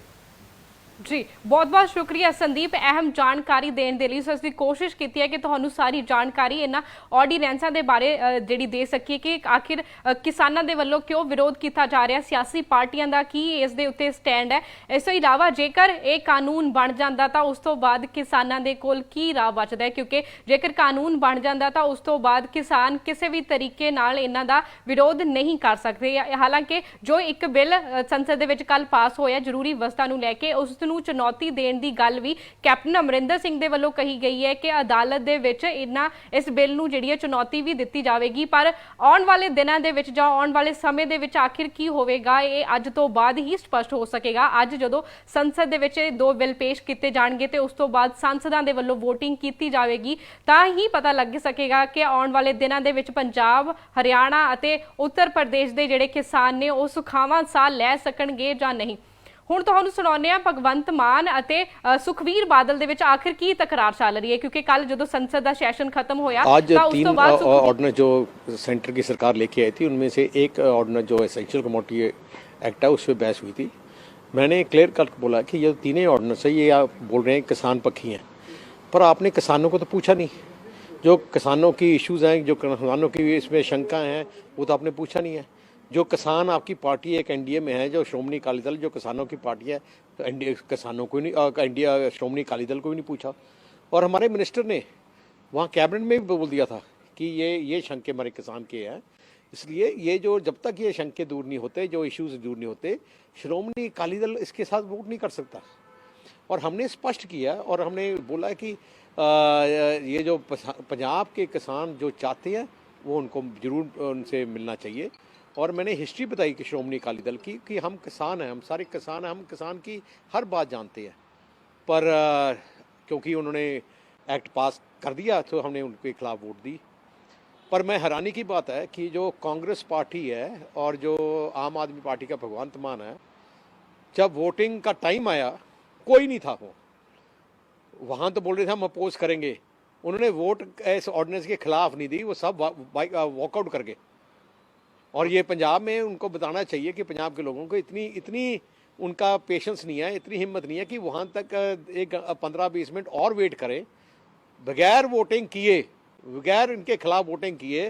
भगवंत मान और कांग्रेस के सारे एमपी वॉकआउट कर गए थे और अकेला मैं ही था जो वहाँ रहा और ऑर्डिनेंस के खिलाफ वोट डालकर बोलकर और मैं आया हूँ। बतौर राष्ट्रीय अध्यक्ष श्रोमणी अकाली दल आप किसानों को श्योरिटी देते हैं कि मैं श्योरिटी देता हूँ कि श्रोमणी अकाली दल किसानों की पार्टी है और किसानों की जो भी इश्यूज आएंगे हम लड़ेंगे। और मैं श्योर करता हूँ कि जो एमएसपी है और जो भी इश्यूज है जब तक हम हैं हम ये खत्म नहीं होने देंगे, जो भी संघर्ष करना पड़े। दोस्तों, केंद्र सरकार 3 ऑर्ਡੀਨੈਂਸ लेके आई है, ਜਿਹਦੇ ਵਿੱਚੋਂ 2 ਕਿਸਾਨਾਂ ਨਾਲ ਸੰਬੰਧਿਤ ਨੇ ਤੇ ਤੀਜਾ ਹੈਗਾ ਜਿਹੜਾ ਜ਼ਰੂਰੀ ਵਸਤਾਂ ਦਾ ਭੰਡਾਰੀਕਰਨ। ਉਹ ਬਿੱਲ ਕੱਲ ਜ਼ਰੂਰੀ ਵਸਤਾਂ ਦੇ ਭੰਡਾਰੀਕਰਨ ਬਾਰੇ ਜਿਹੜਾ ਬਿੱਲ ਸੀ ਉਹਦੇ ਤੇ ਡਿਬੇਟ ਹੋਈ। ਅਚਾਨਕ ਸੁਖਬੀਰ ਬਾਦਲ ਕਹਿੰਦਾ ਵੀ ਇਹ ਜਿਹੜੇ ਬਿੱਲ ਨੇ ਇਹ ਤਾਂ ਕਿਸਾਨ ਵਿਰੋਧੀ ਨੇ, ਸਾਨੂੰ ਤਾਂ ਪਤਾ ਹੀ ਨਹੀਂ ਸੀਗਾ, ਸਾਨੂੰ ਤਾਂ ਪੁੱਛਿਆ ਹੀ ਨਹੀਂ ਗਿਆ। ਤੇ ਪਿਛਲੇ 3 ਮਹੀਨਿਆਂ ਤੋਂ ਸੁਖਬੀਰ ਬਾਦਲ ਐਂਡ ਪਾਰਟੀ ਜਿਹੜੀ ਹੈ ਉਹ ਕਹਿੰਦੀ ਇਹ ਤਾਂ ਕਿਸਾਨਾਂ ਦੇ ਹਿੱਤ 'ਚ ਨੇ ਬਿੱਲ, ਇਹ ਤਾਂ ਬਹੁਤ ਵਧੀਆ ਬਿੱਲ ਨੇ। ਵੱਡੇ ਬਾਦਲ ਸਾਹਿਬ ਨੇ ਵੀ ਵੀਡੀਓ ਬਣਾ ਕੇ ਕਿਹਾ ਕਿ ਵਿਰੋਧੀ ਪਾਰਟੀਆਂ ਗੁੰਮਰਾਹ ਕਰ ਰਹੀਆਂ ਨੇ ਕਿ ਬਿੱਲ ਬਹੁਤ ਵਧੀਆ ਹੈ, ਤੇ ਹੁਣ ਉਸ ਬਿੱਲ ਦੇ ਵਿਰੋਧ 'ਚ ਬੋਲਿਆ। ਤੇ ਸੁਖਬੀਰ ਬਾਦਲ ਜੀ ਪਹਿਲਾਂ ਤਾਂ ਇਹ ਸਪਸ਼ਟ ਕਰ ਦਿਓ ਕਿ ਪਹਿਲਾਂ ਗੁੰਮਰਾਹ ਕਰ ਰਹੇ ਸੀ ਕਿਸਾਨਾਂ ਨੂੰ ਜਾਂ ਹੁਣ ਕਰ ਰਹੇ ਹੋ। ਤੇ ਨੰਬਰ 2, ਐਡਾ ਵੱਡਾ ਝੂਠ ਸੁਖਬੀਰ ਬਾਦਲ ਨੇ ਬੋਲਿਆ, ਸ਼ਾਇਦ ਉਹਨੂੰ ਪਤਾ ਵੀ ਨਹੀਂ ਲੱਗਦਾ ਕਿ ਮੈਂ ਹੁਣ ਕਿੱਡਾ ਝੂਠ ਬੋਲਦਾ, ਕਿ ਰੋਜ਼ ਹੀ ਬੋਲਦਾ ਉਹ, ਕਿ ਕੱਲ ਪਾਰਲੀਮੈਂਟ 'ਚ VOTING ਹੋਈ ਤੇ ਮੈਂ ਵਿਰੋਧ ਦੇ ਵਿੱਚ ਵੋਟ ਪਾਈ, ਸੁਖਬੀਰ ਬਾਦਲ ਕਹਿੰਦਾ, ਤੇ ਵਿਰੋਧੀ ਪਾਰਟੀਆਂ ਉੱਥੇ ਹੈ ਨਹੀਂ ਸੀ। ਦੋਸਤੋ, ਮੈਂ ਤੁਹਾਨੂੰ ਸਪਸ਼ਟ ਕਰਨਾ ਚਾਹੁੰਦਾ, ਕੱਲ ਪਾਰਲੀਮੈਂਟ 'ਚ ਕੋਈ VOTING ਹੀ ਨਹੀਂ ਹੋਈ, ਕਿਉਂਕਿ ਜਦੋਂ VOTING ਹੁੰਦੀ ਹੈ ਉਹਨੂੰ ਡਿਵੀਜ਼ਨ ਬੋਲਦੇ ਨੇ। ਡਿਵੀਜ਼ਨ ਜਦੋਂ ਹੁੰਦੀ ਹੈ ਤਾਂ ਸਾਰੀ ਪਾਰਲੀਮੈਂਟ ਸੀਲ ਕਰਨੀ ਪੈਂਦੀ ਹੈ, ਅੱਧਾ ਪੌਣਾ ਘੰਟਾ ਲੱਗਦਾ। ਜਿਹੜਾ ਬਾਹਰ ਹੈ ਬਾਹਰ ਰਹਿ ਜਾਂਦਾ, ਜਿਹੜਾ ਅੰਦਰ ਹੈ ਉਹ ਅੰਦਰ ਹੀ ਰਹਿ ਜਾਂਦਾ, ਬਾਹਰ ਵੀ ਨਹੀਂ ਜਾ ਸਕਦਾ ਤੇ ਬਾਹਰਲਾ ਅੰਦਰ ਨਹੀਂ ਆ ਸਕਦਾ। ਤੇ ਕੱਲ ਜਿਹੜਾ ਇਹ ਜ਼ਰੂਰੀ ਵਸਤਾਂ ਵਾਲਾ ਬਿੱਲ ਸੀਗਾ ਉਹ ਸਿਰਫ ਓਰਲ ਜ਼ੁਬਾਨੀ ਤੇ ਕਰਾਉਂਦੇ ਹੁੰਦੇ ਨੇ ਕਿ ਜਿਹੜੇ ਇਹਦੇ ਬਿੱਲ ਦੇ ਹੱਕ 'ਚ ਨੇ ਉਹ ਹਾਂ ਕਹੋ, ਜਿਹੜੇ ਹੱਕ 'ਚ ਨਹੀਂ ਹੈਗੇ ਨਾ ਕਹੋ। ਮੈਨੂੰ ਲੱਗਦਾ ਫੈਸਲਾ ਹਾਂ ਦੇ ਪੱਖ ਜ਼ਿਆਦੇ ਆ, ਹਾਂ ਦੇ ਪੱਖ ਜ਼ਿਆਦੇ, ਬਿੱਲ ਪਾਸ। ਤੇ VOTING ਕਦੋਂ ਹੁੰਦੀ ਹੈ? ਸੋ ਮੈਂ ਉੱਥੇ ਮੌਜੂਦ ਸੀ ਤੇ ਸੁਖਬੀਰ ਬਾਦਲ ਨੇ ਨਾ ਹਾਂ ਕਹੀ ਨਾ ਕਹੀ, ਬੈਠਾ ਰਿਹਾ। ਇਹ ਕਹਿੰਦੇ ਕਿ ਬੱਬਰ ਸ਼ੇਰ ਨੇ ਸਾਡੇ ਨੇ, ਅਕਾਲੀ ਦਲ ਵਾਲੇ ਕਹਿ ਰਹੇ ਕਿ ਵਿਰੋਧ 'ਚ ਵੋਟ ਪਾਈ ਹੈ। ਨੰਬਰ 3, ਇਹ ਜ਼ਰੂਰੀ ਵਸਤਾਂ ਦੇ ਭੰਡਾਰੀਕਰਨ ਦਾ ਬਿੱਲ ਸੀ ਕਿ ਉਹਨਾਂ ਨੂੰ ਪ੍ਰਾਈਵੇਟ ਕੰਪਨੀਆਂ ਨੂੰ ਮੌਕਾ ਮਿਲ ਜੂਗਾ, ਜੋ ਮਰਜ਼ੀ ਜਿੰਨਾ ਮਰਜ਼ੀ ਸਟਾਕ ਕਰ ਲੈਣ, ਕੋਈ ਉਹਨਾਂ ਤੇ ਰੋਕ ਟੋਕ ਨਹੀਂ। ਤੇ ਫੂਡ ਪ੍ਰੋਸੈਸਿੰਗ ਮਿਨਿਸਟਰ ਹੈਗੀ ਆ ਹਰਸਿਮਰਤ ਕੌਰ, ਤੇ ਹਰਸਿਮਰਤ ਕੌਰ ਦੀ ਮਿਨਿਸਟਰੀ ਨਾਲ ਰਿਲੇਟਡ ਬਿੱਲ ਸੀ, ਉਹ ਆਈ ਨਹੀਂ ਕੱਲ। ਫਿਰ ਸੋ ਇਹ ਗੁੰਮਰਾਹ ਕਰਦੇ ਨੇ। ਇਹਨਾਂ ਨੇ ਪਹਿਲਾਂ ਧਰਮ ਵੇਚਿਆ, ਹੁਣ ਇਹ ਸਦਨ ਦੀ ਪਵਿੱਤਰ ਮਰਿਆਦਾ ਵੀ ਭੰਗ ਕਰਦੇ ਆ।